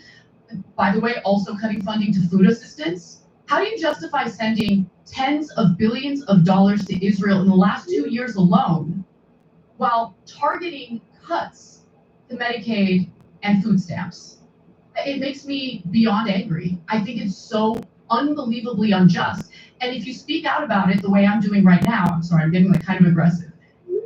If you speak out about it like I am right now, people try to smear you as an anti-Semite. And you know what? I'm not an anti-Semite. I know it's in my heart. And I'm not going to let those smears stop me from saying what I know is correct and what's morally just. Is it possible that are slandered in order to prevent conversations like this from happening in the first place? So you said, I was hesitant to come on the show. I mean, the reason we wanted to book you and a bunch of people who work for me had the same feeling, is that what you just said, like, we can disagree on all kinds of things, but if the fundamental orientation is the U.S. government ought to make a good faith effort to improve the lives of Americans, that's not a partisan statement. That's not a crazy out there sentiment at all. And we saw that. It's like, oh yeah. And then you're like, yeah, but he's a Nazi. I can't do the Nazi show. I mean, it's sort of what, like, I have all kinds of opinions. I've said all kinds of stupid things. I've had ugly opinions in the past. I'm not defending every opinion I have had or even currently have. I'm merely saying to reduce someone to a caricature is a kind of tactic to prevent anyone from having a real conversation with the person. It's meant to discredit, and yeah, you're right. It's meant to stop these types of conversations from happening. Now, you are very conservative. I'm not very conservative. I have some views that lean more conservative than progressives feel comfortable with, and that's okay. But at the end of the day, what drives my politics is this desire for everyone to thrive economically. And you've been speaking out about how is that? So what is the difference? If I could, I mean, I would hope that would be like everyone's desire. It's not. It's not, no. Right, at all. But what does it mean to be, not to get too philosophical, but what does it mean to be conservative or liberal, like at this point? Well, I don't think that the political labels that we currently have in this country make much sense anymore, to be honest with you. But I'm talking about like traditional conservatism. I believe in reproductive rights to a point. Right. I know that you're anti-abortion. Big time. Yeah. So like that's a disagreement we have, and I'm not at all going to like come on this show and capitulate on my beliefs. Right. But I think that those are important issues. I'm not minimizing them. Right. But I feel that we can't even really engage in a real debate about policy or specific issues unless we know we have we're living in a sovereign country and we have a government that actually has interest in representing us. Right, because it doesn't really matter otherwise. Right. If, people keep voting for different things but get the same result. Exactly. Then the system is fake, and that's the point where people start to go crazy and do radical violent things, which I'm completely opposed to. I just want to say that at the outset. I hate violent radicalism more than anything, and I feel like that's the result of people realizing their system is fake. So you have to make it kind of real. You're right about that, and we've been seeing more and more political violence in this country, and it's terrifying. I'm not justifying it, but I can explain why it's happening. Oh, for sure. And I don't want things to devolve further. And here's the other reason why I decided to come. So I knew that you moved here. You moved to like a rural part of the country, and I live in a big city.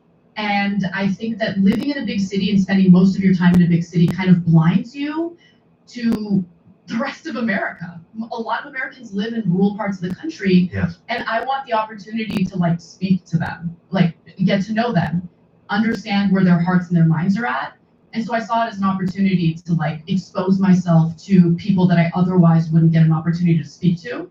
And, I think you've hired like drivers to bring people, to where you're at. It's very far away, yes. Yeah, the airport's very far. But I love that because they're not like, they're not Uber drivers. They're like unemployed loggers and stuff. No, but they are. I know. I can't tell you how much I've enjoyed having conversations with them. So one of the drivers who picked me up, Jen, she mentioned the big, beautiful bill that just passed. And, I can tell she identifies as Republican, and she wasn't happy with that bill.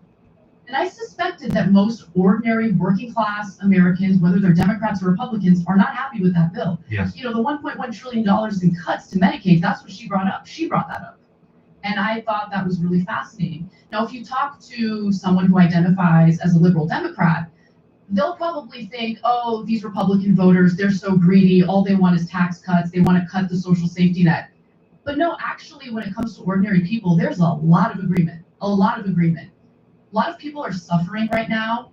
And, you know, you have all these different industries, especially, you know, beginning in the 90s, offshoring, you know, all these jobs that have been destroyed. I mean, most people work in the service sector at this point, and manufacturing jobs are gone. I think that's part of the reason why Donald Trump has been so appealing to the MAGA base. Without question. Right. And so I want ordinary people to just consider the contradiction here. So if you're a liberal Democrat and you're under the assumption that Republican voters are just greedy and they want to cut the social safety net, why would they love Trump so much, who ran as an economic populist? Now, I don't think that Trump has carried out his promises because of, well, there's a lot of different examples I can cite, but the most recent is the so-called Big Beautiful Bill. Yeah, there are some provisions in there, no tax on tips. It's going to be means tested, and it also expires in 4 years, whereas the tax benefits that disproportionately benefit the wealthy are permanent. The no tax on, you know, the elderly or Social Security, that also will expire, and it's up to a certain amount. I think it's like $6,000 if I'm not mistaken. The child tax credit, I think, was just peanuts compared to what I think this country could afford in helping families. You want to encourage people to have kids? Yeah. Okay, best way to do it is to create an economic situation where couples feel comfortable bringing life into this world. I agree. You know? And then no tax on overtime. That's another example. That's also means tested, and that's a provision that will expire in 2028. It's just interesting to see which provisions are permanent and which are set to expire in 4 years when, you know, Trump is done with his term. So if you really want to represent the working class, you got to put your money where your mouth is. And I haven't really seen it to the extent that Trump claimed he was going to help the working class in this country. Yeah. Here's a revealing and unpleasant fact. Mexico is facing a dangerous outbreak of New World screwworm. Ugh.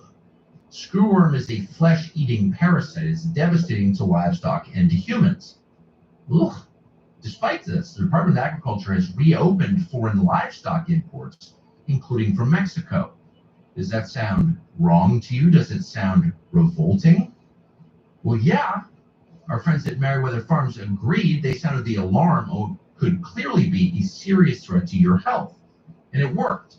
After Merriweather's campaign, Agriculture Secretary Brooke Rollins suspended Mexican livestock imports until we can certain that our food supply and our citizens are safe, including from screwworm. So the story tells a lesson, and it asks an obvious question. Why should you rely on untrustworthy foreign beef to feed your nation? So you shouldn't rely on it. If you agree, we hope you'll support Merriweather Farms. In a time when so many are selling out, they have the courage to stand up for what is right, and all of their meat comes from this country, the United States. We know because we eat it every single day. Visit Merriweather Farms, MERIWETHER farms.com/Tucker. Use the code Tucker for 15% off your first order. Real meat, real values, and it's delicious. So when did you, have your views changed? I have some views that have definitely changed, yeah. I wouldn't say that I swung from far left to far right. No. Yeah. I don't even know what that means, actually. Mm-hmm. I mean, I don't think I can answer the question, so I don't know why I'm asking you to view, but what do the terms mean now? And for whatever it's worth, I just settled on people who are honest, people who lie. Right. And that's the only division. Maybe you have the honest party, the liar party, or something, in the future. But clearly you've thinking through things that you hadn't before, and God bless you, that's the greatest privilege of adulthood. You get to think for yourself. It's happened to me a lot. Where did that start? Well, I mean, it started with, started with like personal experiences, and it often does, right? Like often your policy preferences will slap you in the face, and then you're like, oh, you know, Right, no, I get it. You know, because sometimes there are unintended consequences. I'll give you a specific example. So I was very much supportive of the defund the police movement in 2020. And it was because, you know, you see this video of a man dying on camera with a police officer refusing to, like, you know, ease up on him. And it really made me angry. I felt that it was, and whatever you think about George Floyd, I don't care, right? Like, what was happening in that moment, in that video, was so disgusting to me and so unjust. And so I was like, no, I totally bought the narrative that it's not actually about like abolishing police. It's about, you know, taking some of that funding and investing in services or in social workers. So social workers respond to certain calls instead of the police. That actually has ended up being pretty disastrous in California, in Los Angeles in particular, because I've seen it firsthand. And you're from there? I'm from there. My best friend since childhood, she's a social worker herself. And I've talked to other social workers about what their experience has been like. And they're like, I actually interviewed one for a piece I wrote for Real Clear Investigations. And she told me it hasn't really worked out the way people have thought it would work out. Oftentimes we'll go to a call and it's supposed to be a nonviolent person, or a nonviolent call, someone's having a mental health episode. But they'll show up and oftentimes it'll be someone who does have a weapon. It's not a gun, but it's maybe a knife, and they feel, so they have no choice but to call the police. And so in 2021, the Los Angeles City Council, was inspired by BLM, and they decided to take $150 million away from the LAPD's budget and instead invest it in other services. It actually ended up being even more, we're spending more on police, more on the LAPD than we ever have, like record amounts. And the reason why is because you have to really ask yourself before you make these decisions, okay, do we need this many officers? Let's compare Los Angeles to other huge cities. What's the police officer or sworn officer to citizen ratio? There are giants among us. They are the men and women building our Navy's next generation submarine. And in LA, it's always been historically lower, much lower than other major cities. So at the peak of the LAPD and the number of sworn officers in the LAPD, we had about 10,000. After the cuts and after all the difficulty in recruiting new sworn officers, because people don't want to be police officers anymore for understandable reasons. It's not a desirable job when you have people constantly, talking about how terrible cops are. So now we have about 8,500. And as a result, the remaining sworn officers are working insane overtime, like crazy. Like we have one police officer in the LAPD named Nathan Corey. He made $600,000 one year because of police overtime. So right now, taxpayers in Los Angeles. $600,000? Yes. So right now, taxpayers in LA are kind of confronted with this situation where they're paying far more for less pertains to policing. Since there is a shortage, there's longer wait times if you call 911 and you need help. People complain that they'll call, and if it's not, like, let's say someone was the victim of a burglary, obviously you're not in imminent danger, so they'll call the cops and hope that someone will show up, take fingerprints and maybe find who burglarized them. They never do, but they don't show up for hours, and people get really upset, and they're like, why is this happening? And what's really interesting is I try to explain why it's happening, and I get called all sorts of names for doing it, but I don't care. The truth is the truth. Wait, what do you, okay. First of all, why are you one of the only people willing to admit you were wrong about defund the police? Like, why were you willing to say, again, bless you, it's the beginning of growth, but I've done it myself many times, but why were you willing to admit that? Because at the core of who I am, as a journalist, I didn't enter this line of work to be a mouthpiece for anyone. I really care about the truth. And I feel that if you want to live in a democracy, you have to make sure that people are getting accurate information to make the right decisions for themselves once they're casting a ballot. Right. And so I felt angry because I felt misled by the media. Yep. And now, it was partly my fault too, because I was in a bubble and I was only getting one side of every story. And even if I agree with that side, I should at least hear what the opposing argument is. And I wasn't going out of my way to do that before. Now I do. And so I see things as far more complex and nuanced. And it's hard to make an argument that's going to appease any audience at this point, because I think a lot of Americans have been conditioned to be partisan and prioritize partisanship before truth. And I think truth is what will set us free, genuinely. Truth will help us ensure that we have a better government. And I'm sorry, one side or the other does not have a monopoly on the truth. They just don't. And one side might get something right one time, the other side might have a good point when it comes to a different issue.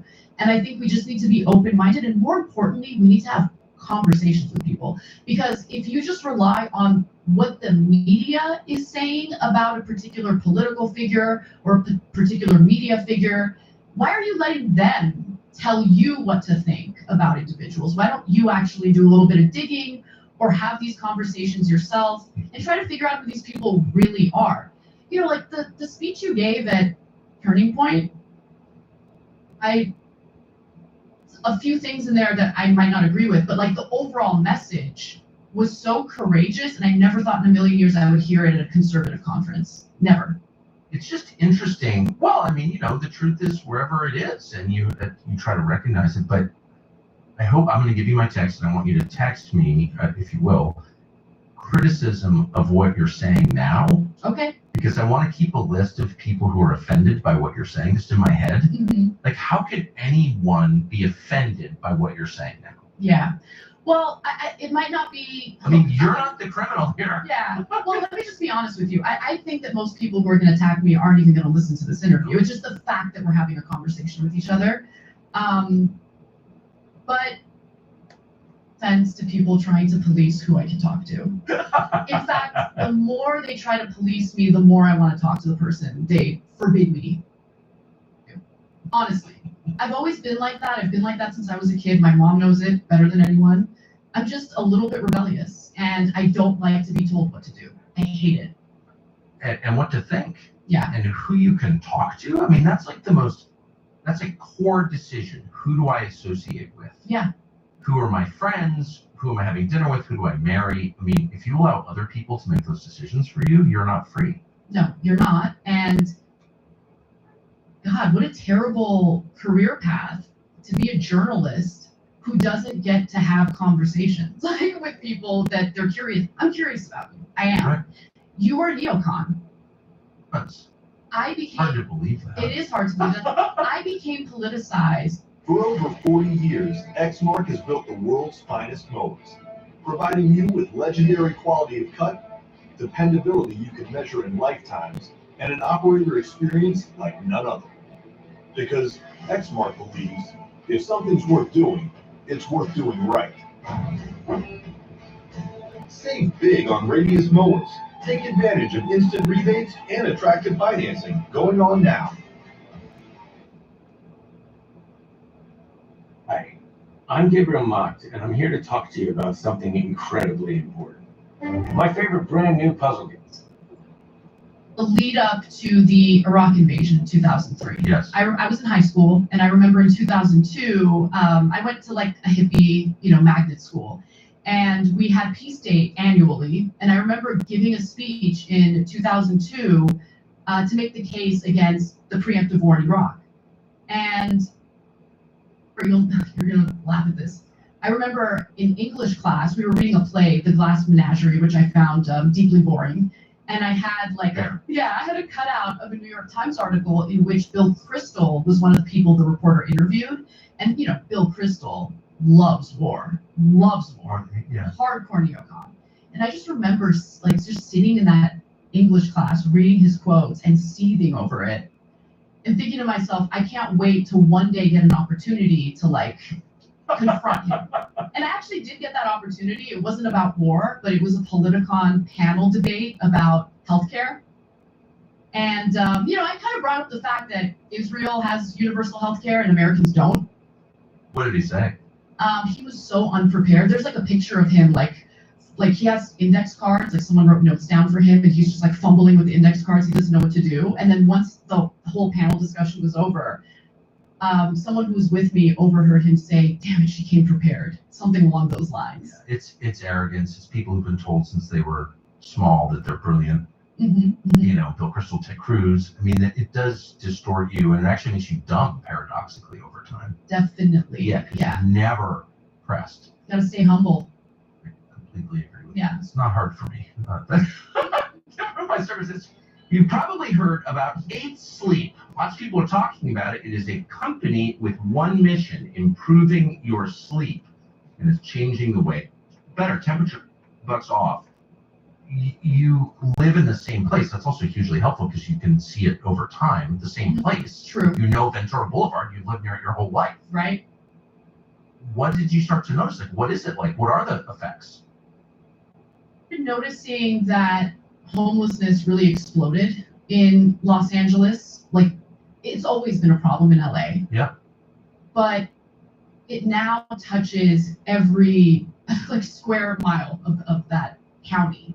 And it's just gotten, during COVID, it was unbelievably bad. And I just felt like humane seeing what was going on. Yes. And it wasn't just that there were a lot of homeless people.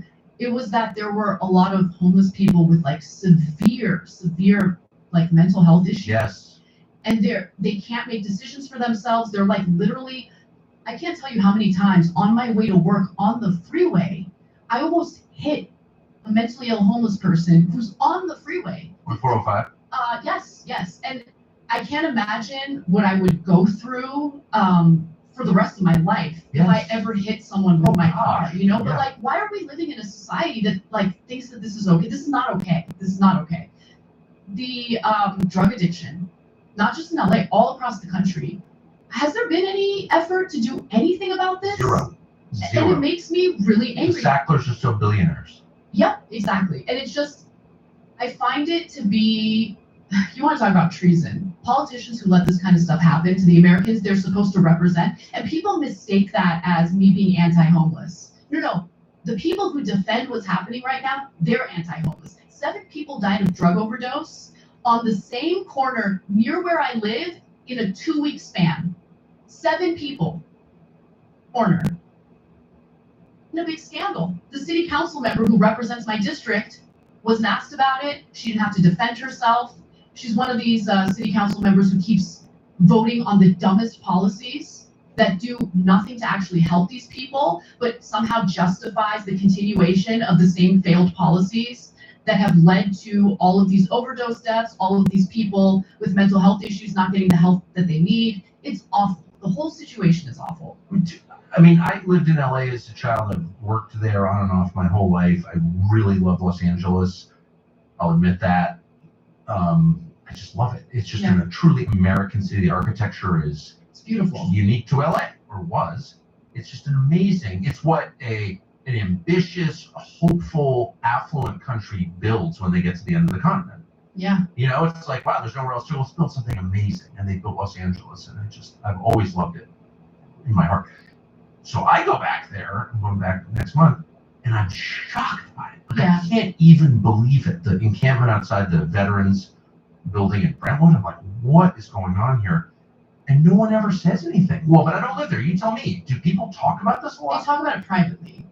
But it's really interesting because while there's this openness in regard to the failed policies in private discussions, no one wants to say anything publicly because you'll get the kind of treatment I've gotten. The people are dying on the street. 7 people at one intersection. 7 people, Americans, and that's like verboten to talk about? How? Why? Oh, you're stigmatizing your unhoused neighbors. I can't tell you how many times I've heard that statement. You're stigmatizing your unhoused. It's like, no. They're dead, and I feel bad about it. I'm stigmatizing the very politicians who think that this situation is okay. The same politicians who took our tax dollars, $24 billion worth of California's taxpayer money, okay, squandered it by funneling it to these NGOs and nonprofits that are run by their friends. Oh, of course. They fattened up their pockets. Anything to actually help those people. Nothing.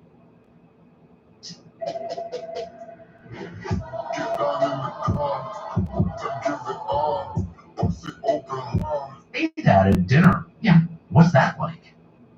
I mean, again, I don't have dinner with idiots. Okay, so I'm not going to have dinner with someone who's like, no, I think we should keep stealing money from taxpayers in the highest tax state in the country. No, I'm not interested in that. But All when I do have dinner with my friends or with, all right. I think we got that wood grain looking like that wood grain ain't no damn slouch day there, boy. I'll show you how to paint some shit, nigga.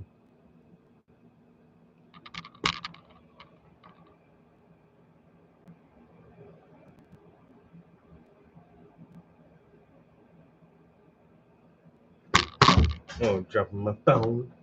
That wood grain looking like spot on. Is that spot on?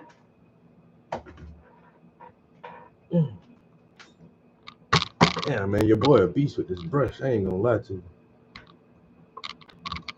I can't even lie to you, bro. Yo, what's good, broski? Man, that wood grain looking like reach out and touch somebody. I might get a splinter.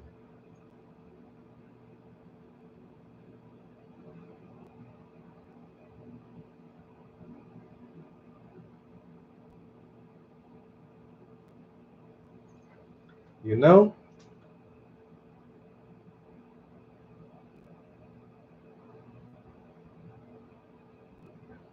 I am thoroughly pleased with that. It's only 9 o'clock in the morning. Boy, look at you, boy. Goddamn child of Christ. You about to work on this table. Some more wood grain. We'll put like another hour into it. And then after that, we're going to play the game for a little while before we got to start meal prepping for the week.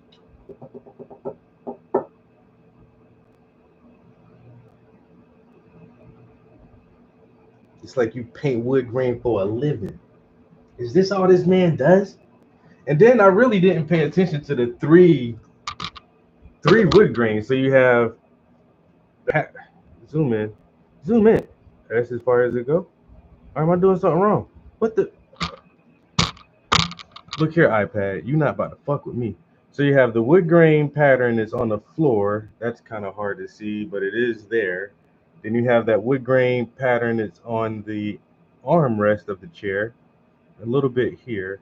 And then you have a different wood grain pattern that's on the goddamn table. I guess I do. Hey, it's better than fucking leaves, bro. At least I'm not painting leaves right now. Jesus Christ. I painted leaves for 7 months. I think I leave the leaves and paint the tree itself.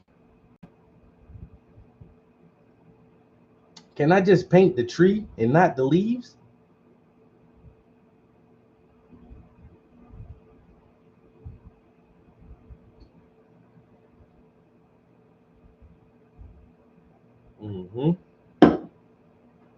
I think we own to something with this one, broski. I think we own to something. That shit right there looking nice. It's looking real. Oh man, yeah, that leather and that wood grain, man.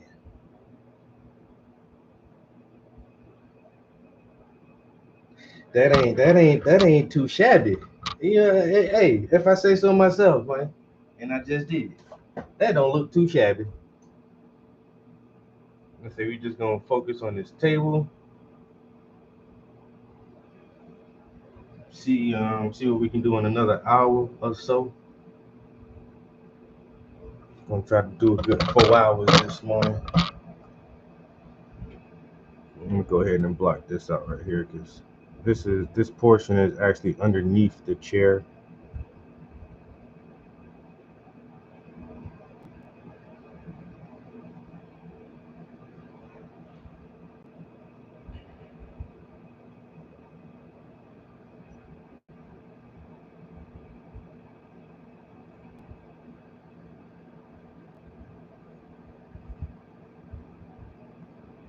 Mm-hmm.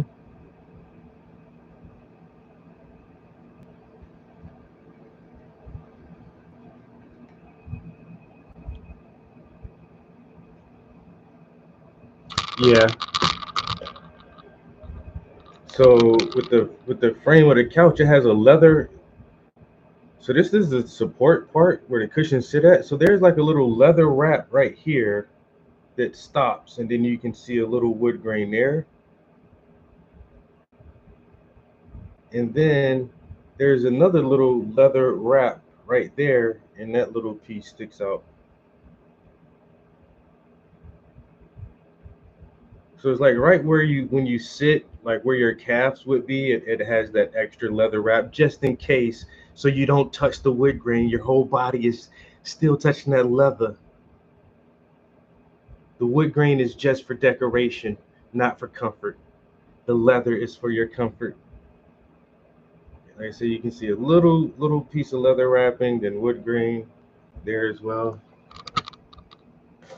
So the leather wrap, the wood grain piece, and then here the same thing with that little piece of leather that sticks out, and then it goes back to the wood.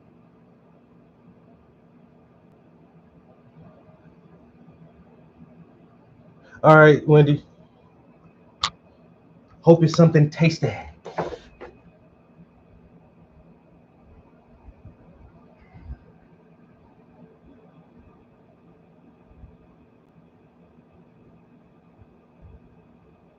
That's a healthy family unit. They always doing something. Going to the games and concerts, eating tea, going out for lunch, teaching pops how to use a cell phone. So wholesome. I love it. Son bring his bandmates over, jamming out. I ain't gonna say I'm jealous, but you know.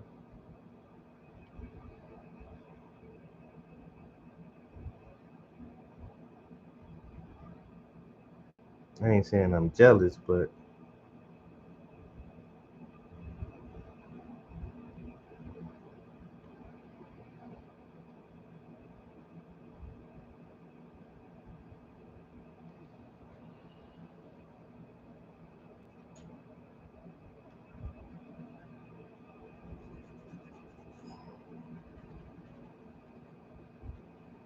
I could have saved that for when I go back to do the whole thing, but I don't know why that shadow right there is bothering me. It's not dark enough. It's not dark enough. Darkness. Family time. You gotta love a little bit of family time. You know what I'm saying? That shit is what makes the family. Spending time, keeping those relationships nice and tight, building those bonds.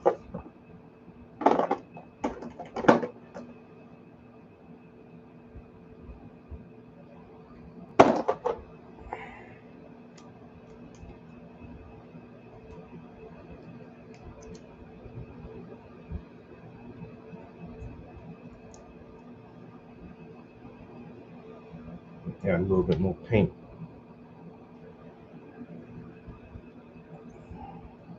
Get a little bit more paint ready.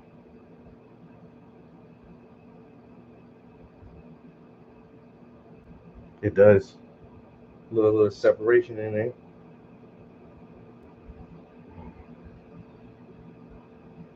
Alright, I'm gonna rinse this brush out. Oh, Mizo, I wrote a new song last night. In the theme of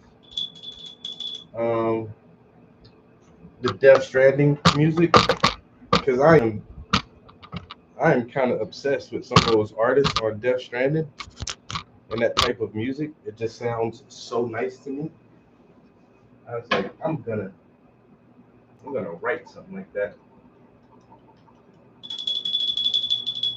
So I wrote a little short song last night.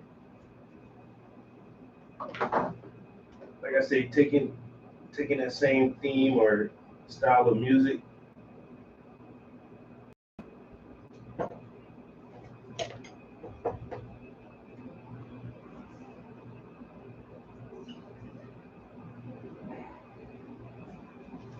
meant to do this yesterday. I didn't.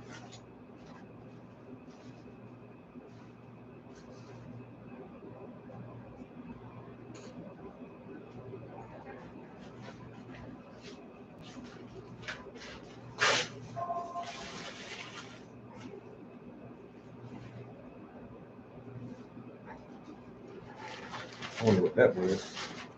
It was a weird notification.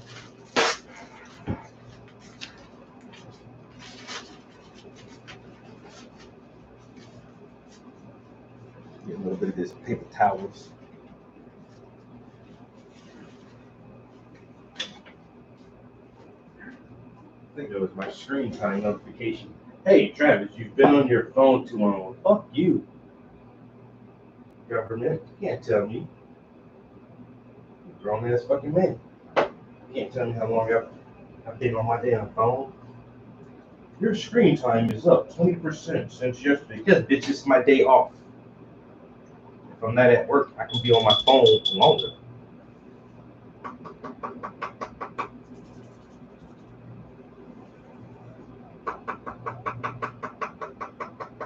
I think I'm gonna use this brush and a little bit wider brush. Yeah, I feel like I need a bigger brush than both of these. That's a lot of table to cover.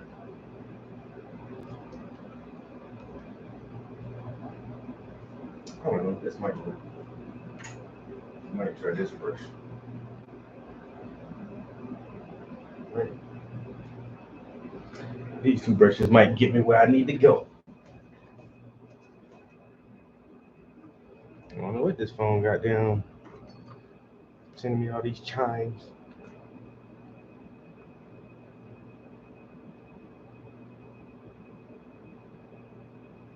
Gotta get some new brushes and thinners, bro. So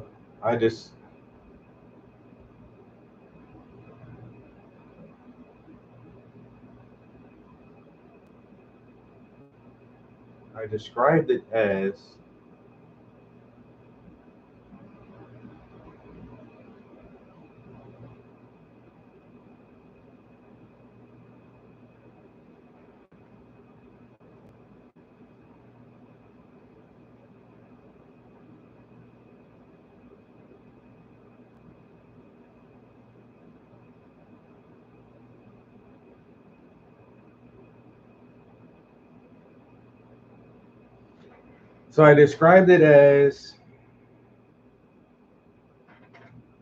dream pop, indie folk, electronica, atmospheric, haunting, ephemeral, wonderful, organic ambient.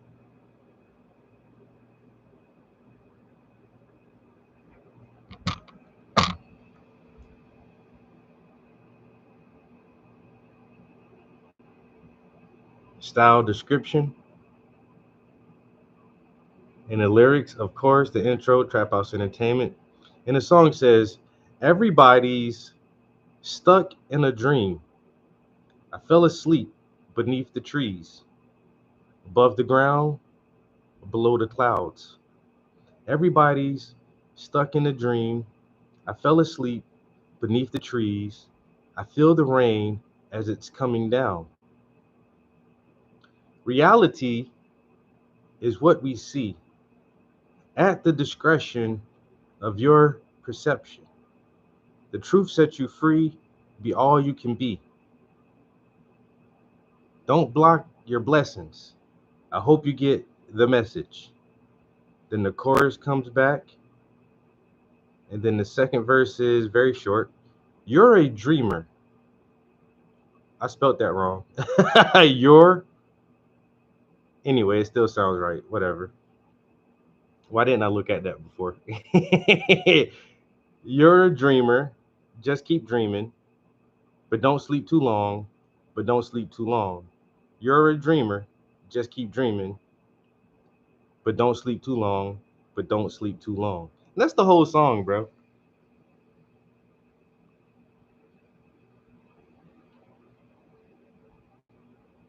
Do I need to re-roll it and write the right lyrics for your?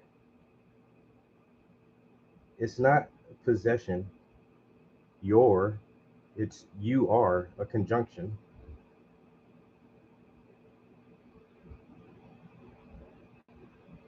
Fuck. I never get my lyrics right the first time. A nice modern day lullaby. It sounds really good though.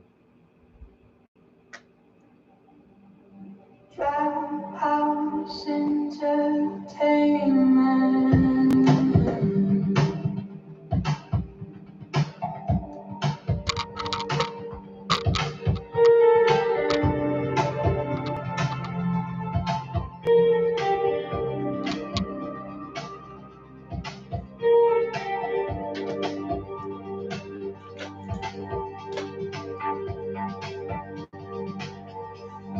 Everybody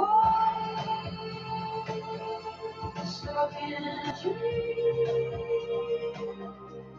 I fell asleep beneath the trees above the ground. Below the clouds, everybody stuck in a dream. I fell asleep beneath the trees. I feel the rain. Eyes is coming down.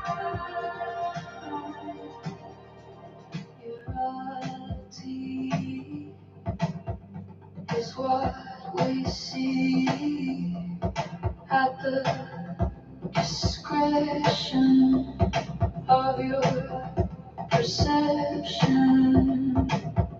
The truth sets you free. Be all you can be. Don't block your blessings. I hope you get the message. Everybody stuck in a dream. I fell asleep beneath the trees above the ground. Below the clouds, everybody stuck in a dream. I fell asleep beneath the trees. I feel the rain as it's coming down.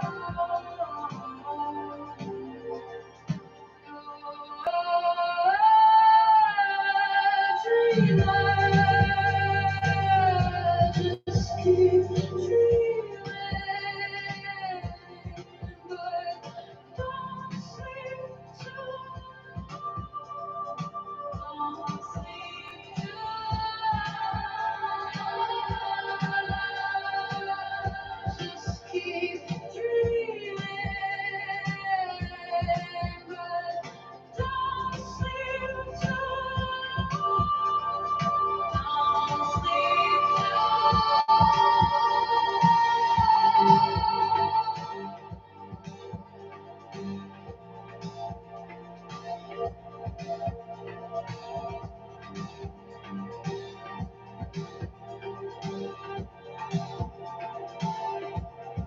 Everybody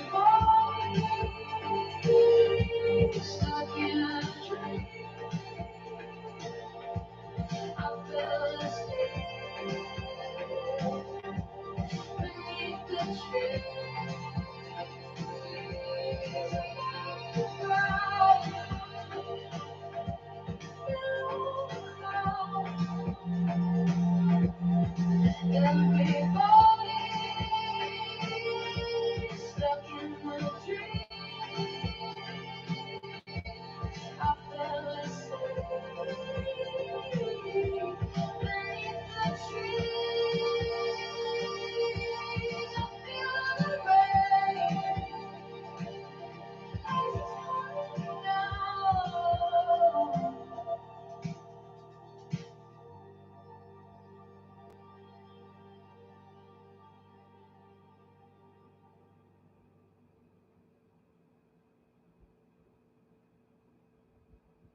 Yeah, no, yeah. Hey, Weezy. I might have to write a whole album like this, bro. I'm telling you now, man. Culture appropriation, or whatever the fuck you want to call it, man. I like that shit.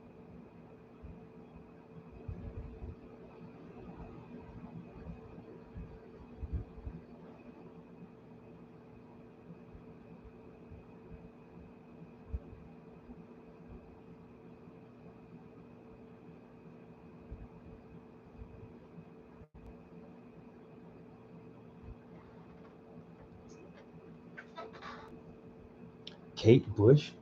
I'm gonna have to look her up. Kate Bush. I got a song you might wanna look into for the low price.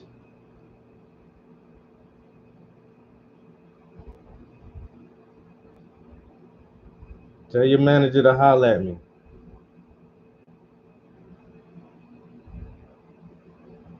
I got a hit for you. Shit just on standby. This motherfucking thing hot and ready.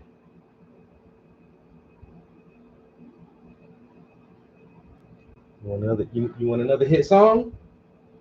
Holla at your boy. It's called Dreaming. Or no, it's called Dreams. We're all stuck in our own little dream world. You know, above the ground, below the clouds.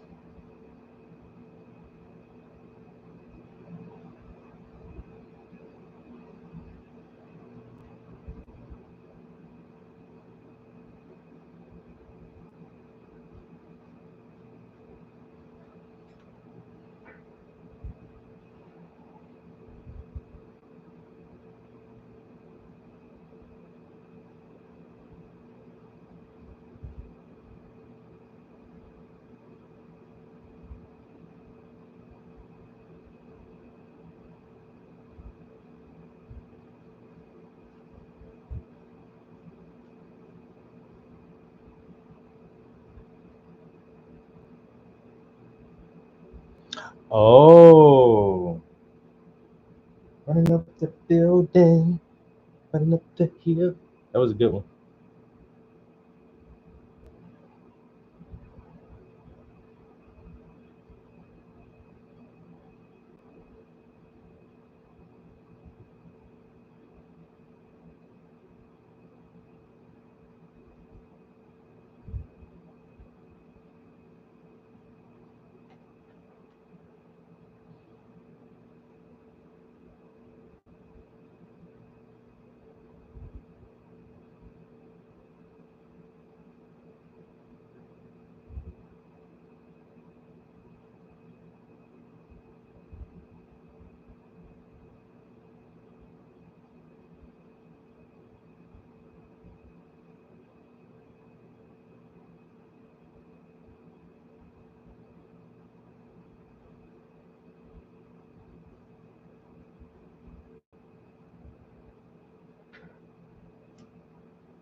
I got so many credits.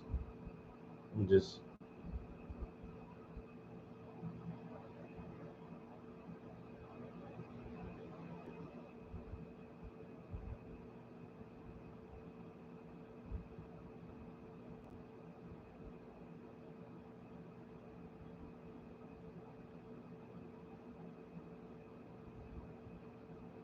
I have to change that lyric. Why? Yo, no matter how many times I read my lyrics, I never get that shit right the first time or the 10th time. It takes me so long for like, wait a minute, bro. That's not even how you're supposed to do that.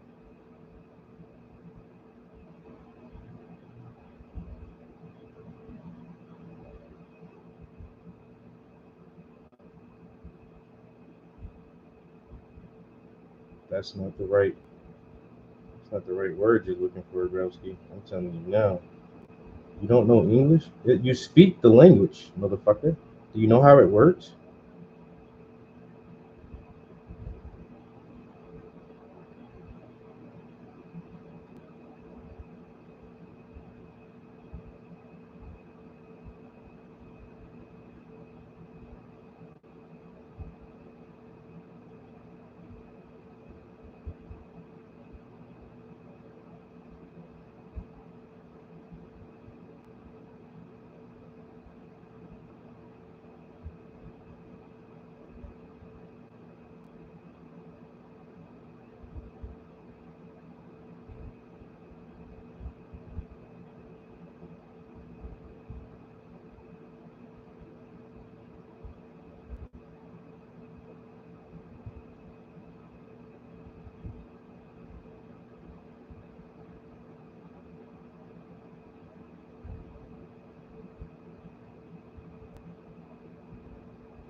Right.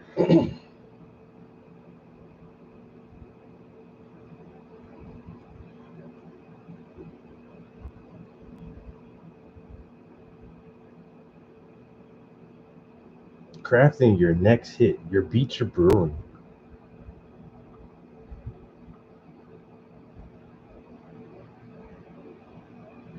It's taking a long time.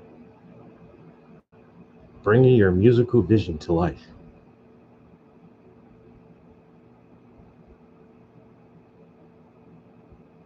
Well, when is it going to be alive? Frankenstein's monster.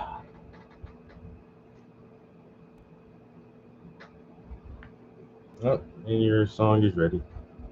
Let's try this out.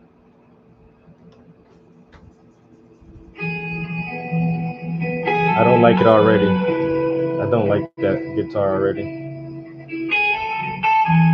Give it a chance though. It might grow on me. Trap house entertainment. Everybody stuck in a dream. No, thank you.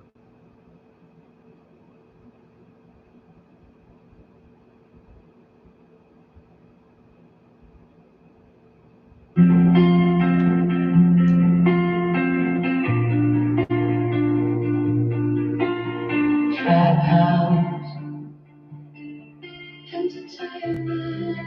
It's a tough one too. I don't know. I'm gonna have to. Nope. No, thank you. Hey, we tried it. You know, hey, gave it a good. Hey, bro, if that shit don't sound good in 2.2 seconds, I'm already like, Nope. That's all I need. 2.2 seconds, bro. If that shit can't if the first couple of notes, I don't give a fuck if it's a string, a piano, a woodwind, a bass line. I don't give a damn what it is. If the first couple of notes don't really capture me, I'm like, I think I'm already done with this. I already don't like it.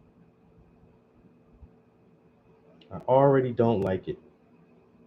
You didn't give it a shot. I gave it 2.2 seconds, broski.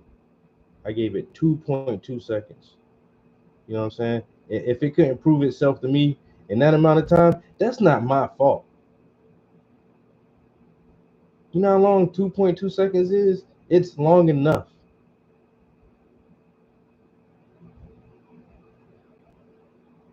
It's long enough for me to determine. Yeah, this ain't gonna hit it for me. You know, this not hitting the spot for me. That's all it takes. 2.2. We in and out. In and out. I wasn't vibing with that at all. So, you know, hey.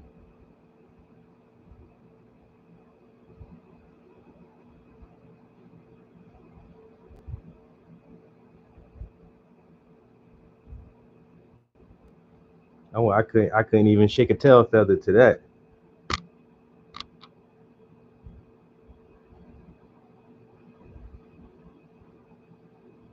Even with TV shows, if your theme song, I mean, the way you bring the show to me initially, man, that shit got to be catchy. I don't even want to watch this shit. Who wrote this? Who wrote that? Y'all need a better theme song than that for the show. Well, it's a show about doctors. I don't give a fuck what the show. I don't give a fuck what the show is about. It could be General Hospital, as long as the theme song is hitting. The theme song gotta be hitting on something, bro. Trap house.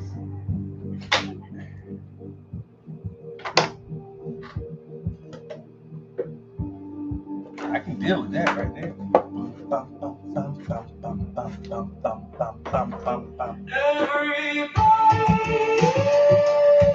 Stuck in a dream.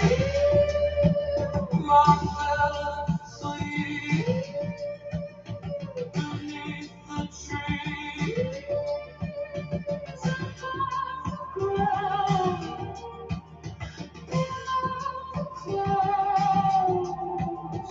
Everybody stuck in a dream.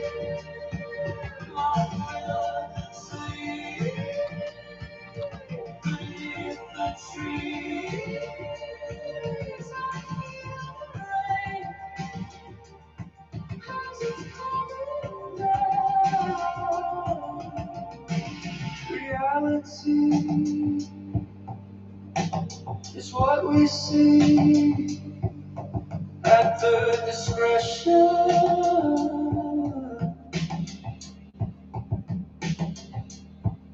of your perception.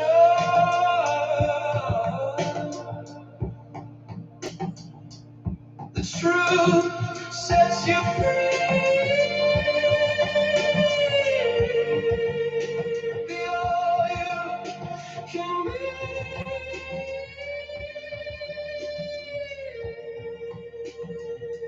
Don't block your blessing. I love Lana Del Rey, yo. I do know who that is. I hope you get the message.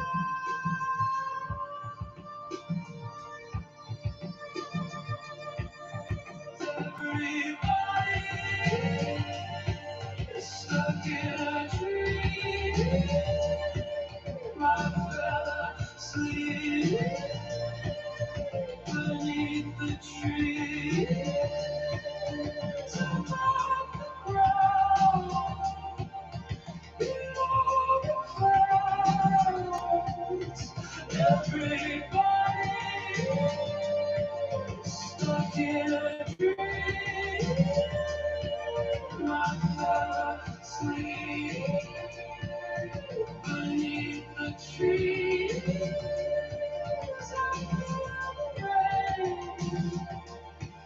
As it's coming down, you're a dreamer. Just keep dreaming.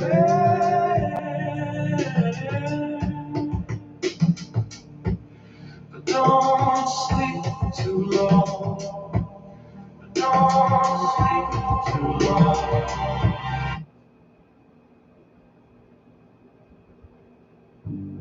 Trap House. All right, I hate when it cuts in and puts back at the beginning. Why do you do that? But that's not a bad version, you know. Us Entertainment.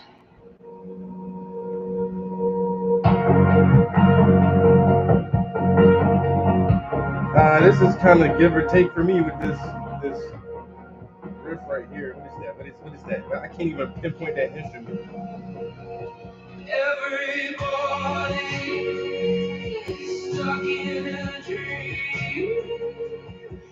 No.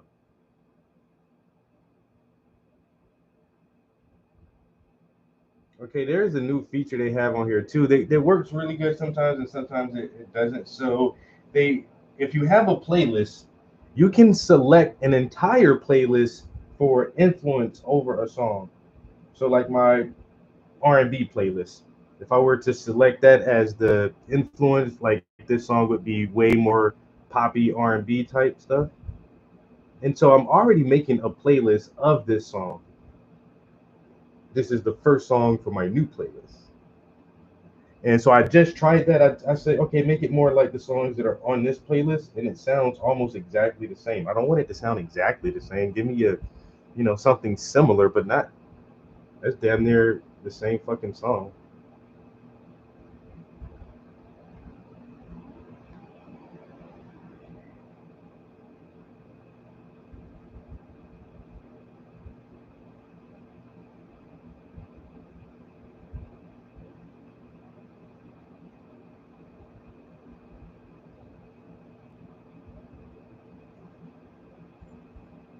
Like an old school caddy. Rather than that wood grain. Saying a little leather, little wood grain. Make a man feel like a man.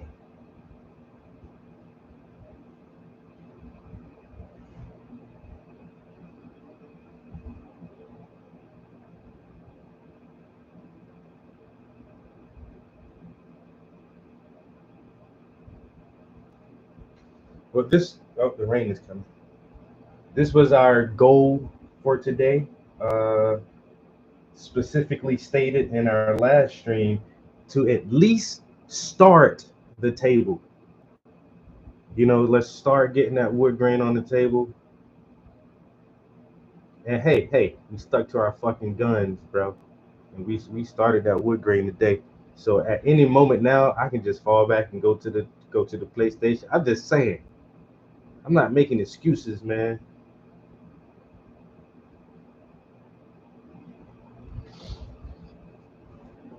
I'm just saying our stated goal was to finish the first detail layer on the couch and begin the detail layer on the table, on the coffee table. And hey, that's exactly where we're at.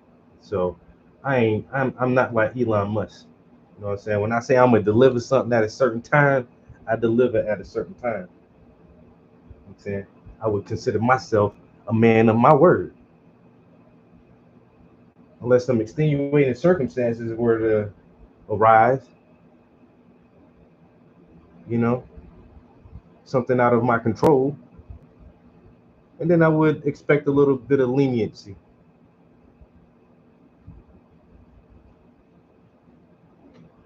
know what I'm saying? But for the most part, nine times out of 10, I stand on business. I put it on my dick. I'm a grown ass man. I ain't never been a bitch.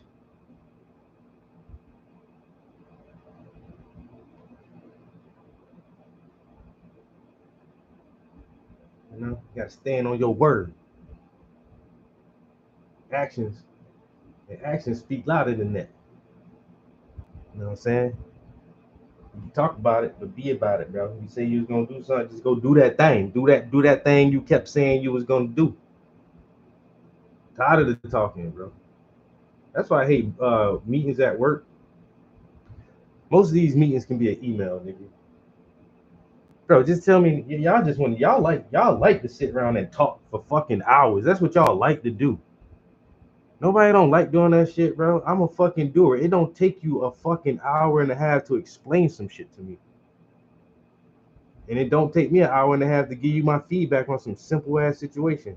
Can I go do some work now? You do know I got STEM crafts and projects to put together. I got lesson plans to make for my prison class, and I got to write a goddamn resume. Y'all want to sit in here talking about, well, we're going to have a new intake form for participants. And on this form, it's going to have 3 additional questions.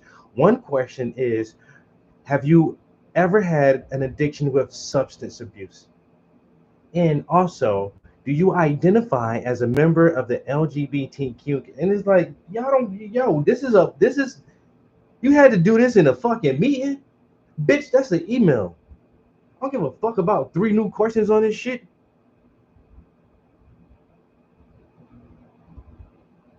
And from now on, we're gonna try to streamline some of our spreadsheets into one spreadsheet.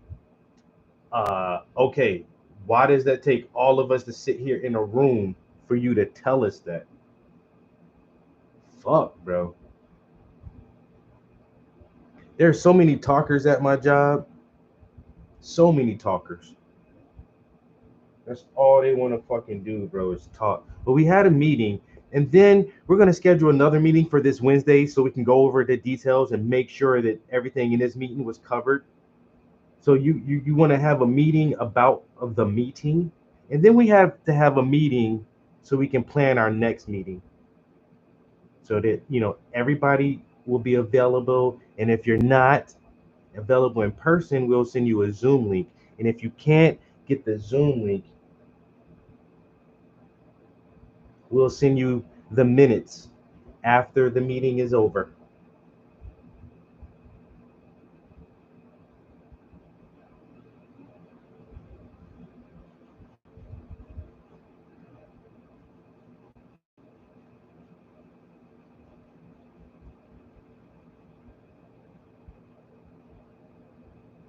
They got to feel useful too. And I try so hard, like when I'm in meetings like that, I try so hard to make them feel unuseful.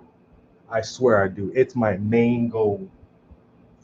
And I'm not belligerent and out of line. I don't speak out of turn or whatever. But if I can find the one little instance or that one little moment where I can just slide something in like real quick. Like two people sent out the same email, they just worded it different.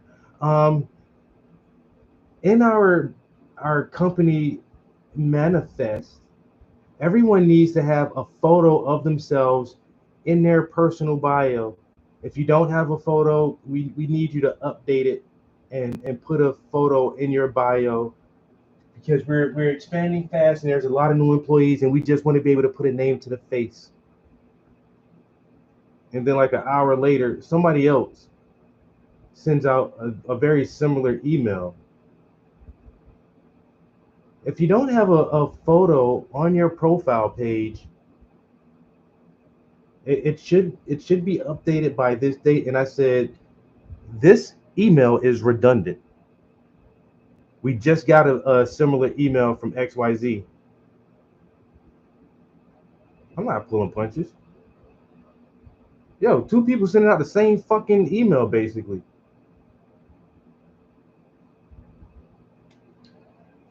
That's dumb. And you're clogging up my emails and you're making me think it's something important when it's you somebody else just said the exact same fucking thing. Somebody just said the exact same thing. If you don't have a profile picture, just please add a profile picture. Oh, okay.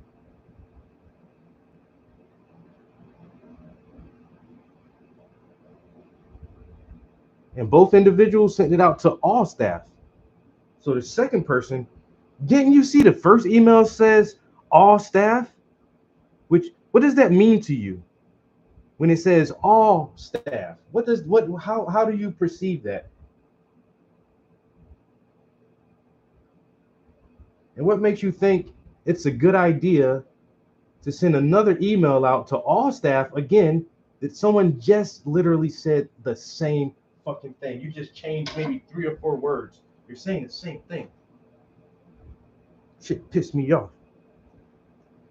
It's called reinforcement. Well, make sure that they really get it, because we really want to have these profile pictures up by the end of the week. You know what? You send the email out too. Man, fuck y'all. Both of y'all.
All right, I'm back. Little bathroom break. Damn, we only got a couple more minutes. But like I said, hey, that wood grain on the table coming out nice already, bro. I ain't even stressing. You know what I'm saying? So I just asked ChatGPT, what are the top 3 make and model used cars to buy between the years 2010 and 2015?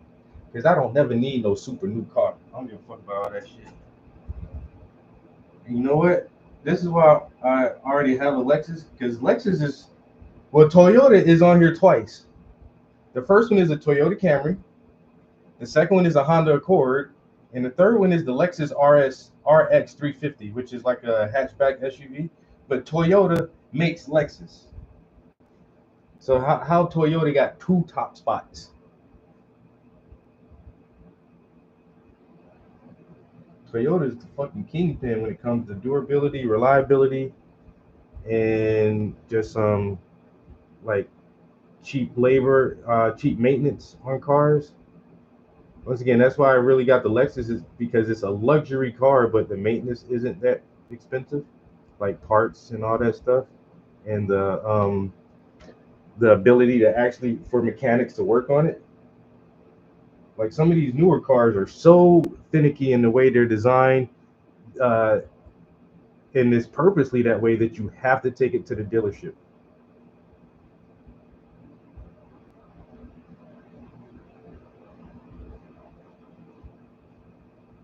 Because they make it so hard for the individual to be able to work on the car themselves.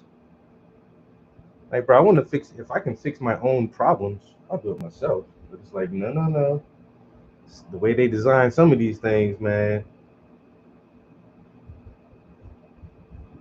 You fuck up one part or avoid the warranty or some other dumbass shit because you try to change the headlight yourself.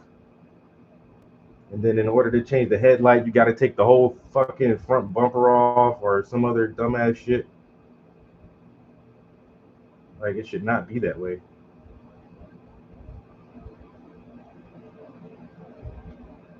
Like I say, the light, you can't even hardly change the fucking lights on these shits, bro. It's like, God damn, I need a special kind of Allen key screwdriver or some shit even to take the attachment off, because it has a weird ass star, some fucking star shit in there or whatever. Like, come on, man.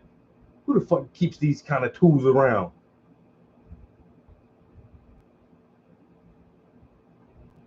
Can't even change my goddamn tail light. Hey, bro, tail lights used to be, man, either you open the trunk and then fucking find the one little or two little bolts, unscrew them shit, pop the shit out, pull the bulb out, put the bulb back in. I say now the goddamn wires run through the bumper, through the goddamn insulation or some dumbass shit. And then you need a special key tool to even detach the fucking the light housing. Like, fuck these new cars, bro. So and like I said, that is, I really think that those designs are purposely done that way. Can't let these motherfuckers fix their own issues, you know?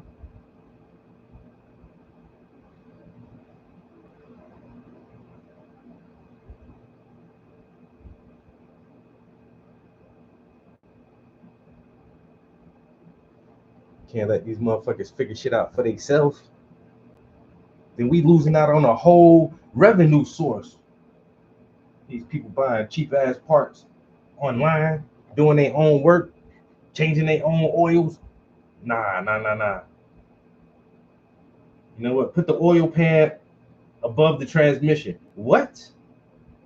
Yeah, bro, you gotta lower your transmission to fucking change your oil. Why? What? Who does that? Fucking German type shit. Them BMWs and the Mercedes, bro. Them be the hardest. They say them the hardest shits to work on. It's just how they design those shits. Now with the electrical shit or the hybrids, man, you don't want to be fucking around with a hybrid engine system or electrical battery system. Like, you can't repair that shit, bro. Well, my Tesla doesn't charge like it used to. Oh, take that shit to the dealership. So whatever the computer error or charging error going on, first of all, they're not going to give you access to how to fix it, because you might have to. It might just be a code center or something, and they're not gonna give you access to their computer codes and their key codes and none of that shit. Take it to the dealership. It was only a sensor. We just had to reset a sensor. That's $800. $800 to reset a sensor. Yeah, but we had to find which sensor exactly was causing the issue. Bitch.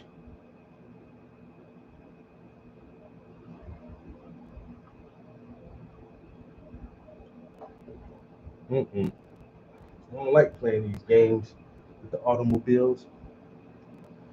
Now I'm about to look for.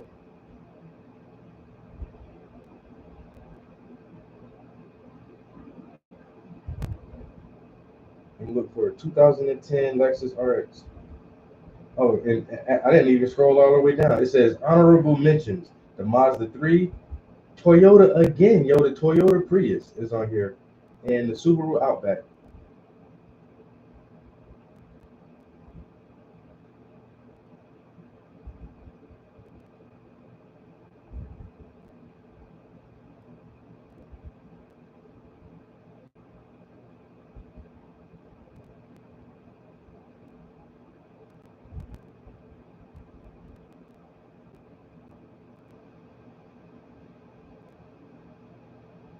I actually was going to buy the Lexus RX before I got the car, but it was online and they said it was available, and I went down to the dealership, and bro, when I got to the dealership, it's parked. It's like parked. It's pulled out in front of the dealership. I'm like, oh, that's the car right there. I just was inquiring about.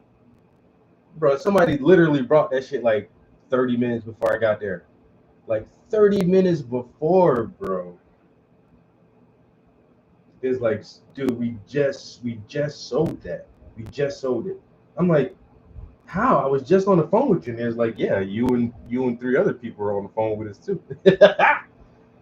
And you said it was available. Yeah, it was available when we were on the phone. You motherfuckers, bro. God damn it. I sure as hell was gonna grab that thing.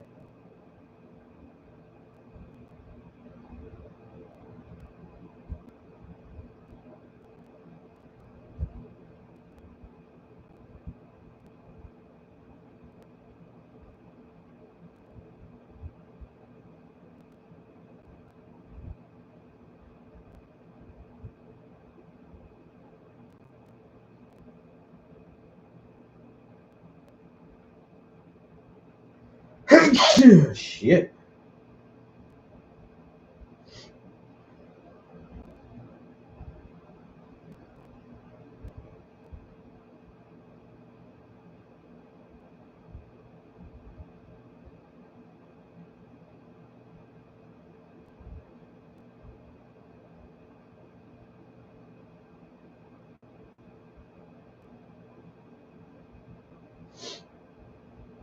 Yeah, these are less than 10 grand.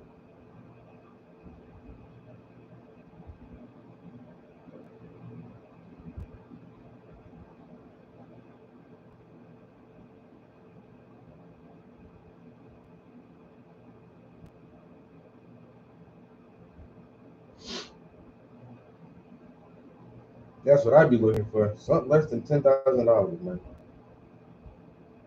I don't got it like that.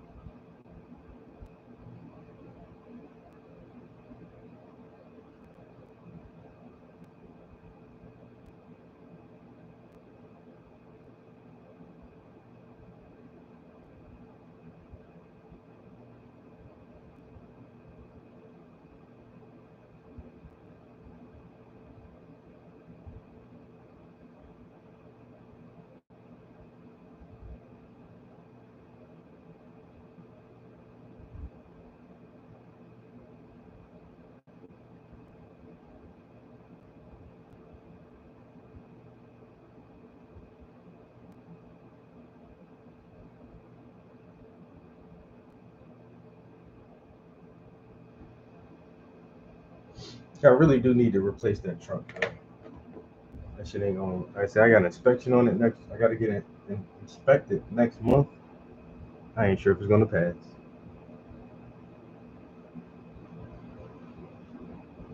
but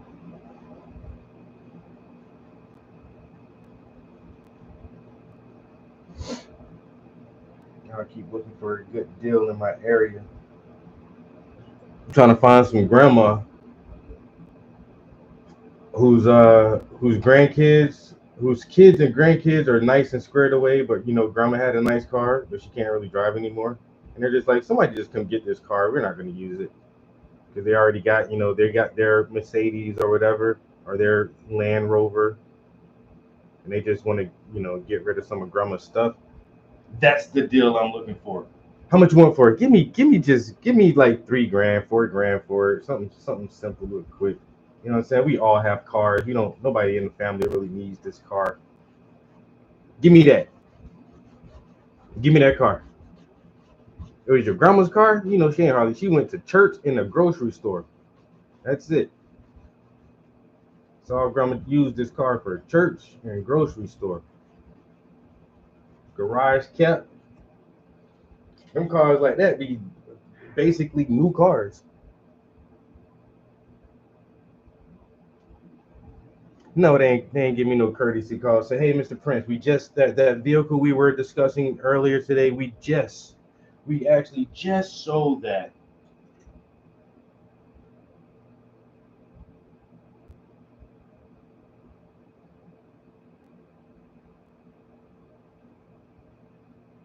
We just literally just signed off on it. If you're interested in any other vehicles on our lot,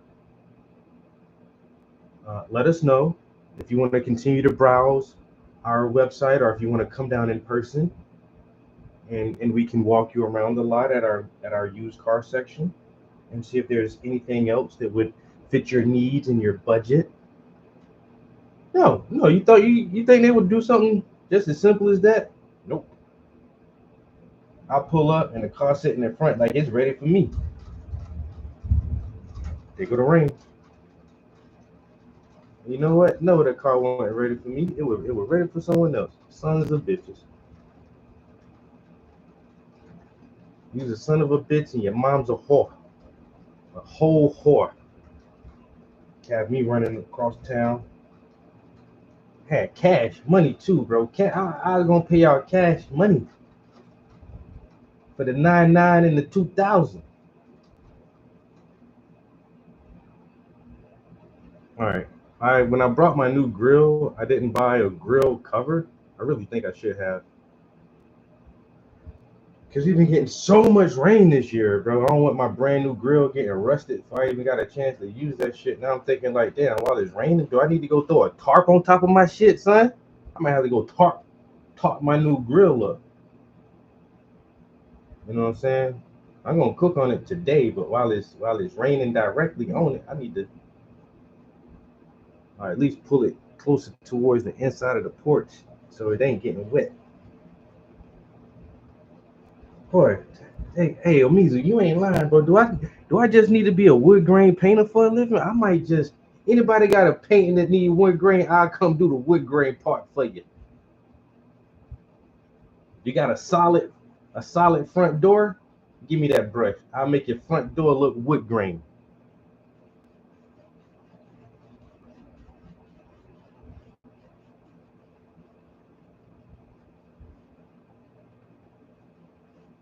Man, I think we own to something though. You know what I'm saying? We making good progress this weekend. Them boys got some painting done this weekend for sure. I mean, I got more gaming done than painting, but that's neither here nor there. I wrote 2 songs this week too. You know what I'm saying? So, 3 songs this week. So I really do think, my game time is well deserved. Am I a big kid? Yeah. Do I put a lot of time on video games? I absolutely do. But I get other shit done first, though.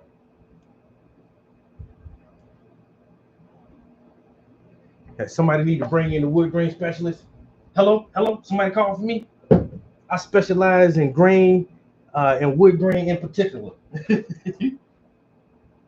you want cherry wood, mahogany, oak, whatever you fancy, you know what I'm saying? Just let me know. You want some hard cedar? I got that too. Some soft pine, whatever you want. Boy, I ain't fucking around, boy. Boy, I ain't fucking around, boy. I ain't fucking around. We hit 4 hours. 4 hours in the studio. So we did about 8-9 hours in the studio this weekend. That ain't too shabby. You know what I'm saying? I don't think that's too shabby at all. Entertainment.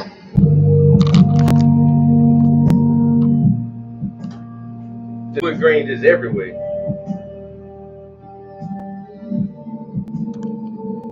Everybody stuck in a dream. I fell asleep beneath the trees, above the ground, below the clouds. Everybody stuck in a dream. I fell asleep beneath the trees. I feel the rain as it's coming down. Reality is what we see.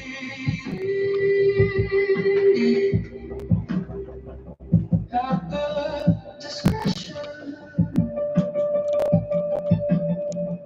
of your perception, the truth sets you free.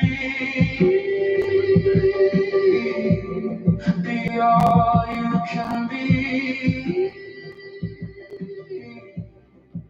Don't block your blessings. I hope you get the message. Everybody's stuck in a dream. I fell asleep beneath the trees, above the ground, below the clouds. Everybody's stuck in a dream. I fell asleep beneath the trees. I feel the rain as it's coming down.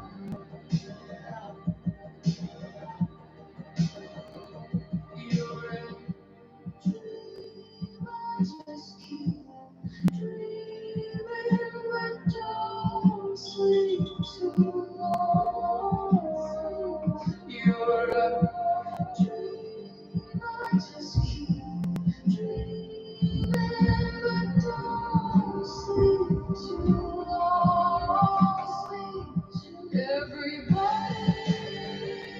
stuck in a dream. I fell asleep beneath the trees, above the ground, below the clouds. Everybody's stuck in a dream. I fell asleep beneath the trees. I feel the rain as it's coming down.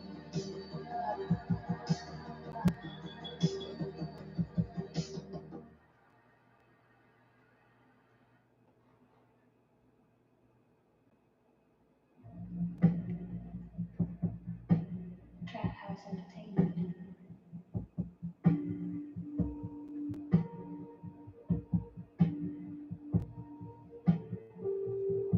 Everybody's stuck in a dream. These all sound so good. I like that.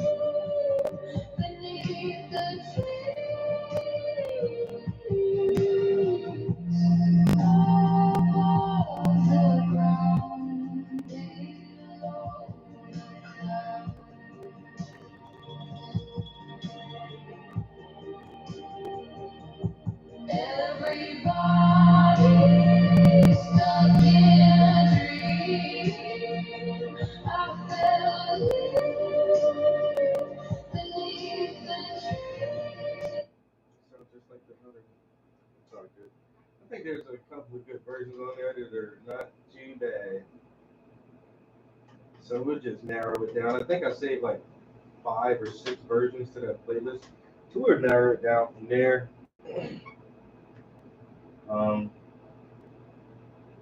I might try to write one more song like this today.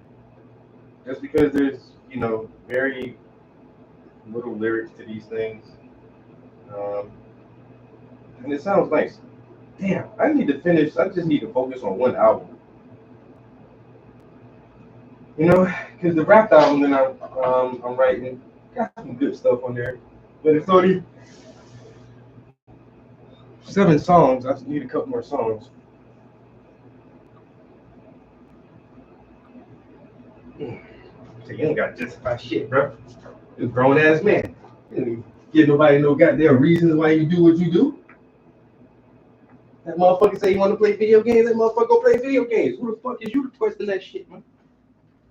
Go play your games, Trap. I am. Thank you, Amizu. You know what I'm saying? Have somebody understand. You know what I'm saying? Have somebody understand me, bro.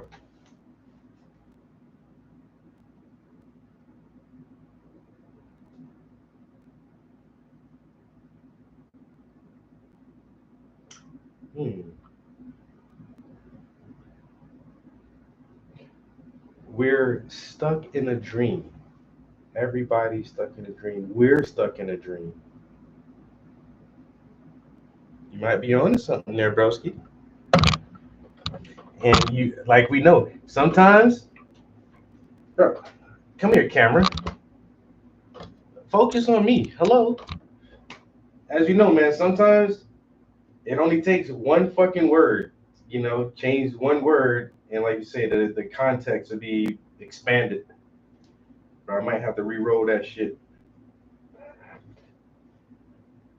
might have to re-roll that. Damn, I'm hungry again already. I think it's more of the munchies instead of hunger.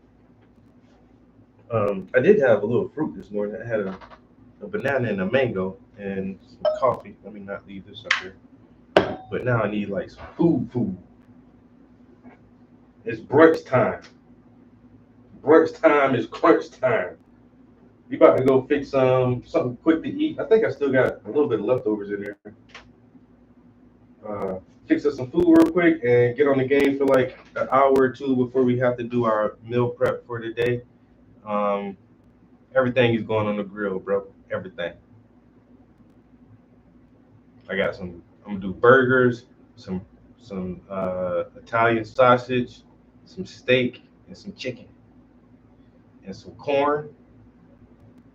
I don't got shit green this week, but I got some coleslaw and some macaroni salad. And I got the grilled chicken is gonna go on a bed of lettuce. I love like adding fish or chicken to my salad, so we will have a lot of salad. So that'll be our greens for the week. But yeah, all my meats, I'm grilling everything today, dog. I'm grilling everything today. We're gonna put that grill to the test for sure. As always, man, I truly appreciate you guys just hanging out in the studio with me, keeping me company while I'm sitting here painting these paintings. I say we're gonna hop on some video games for a little while, do our meal prep thing today. If I do not see you guys anymore today, I hope everyone has a wonderful Sunday, and we'll do another after work stream tomorrow. So enjoy it, and we'll catch you guys in the next one. Peace. We're out of here.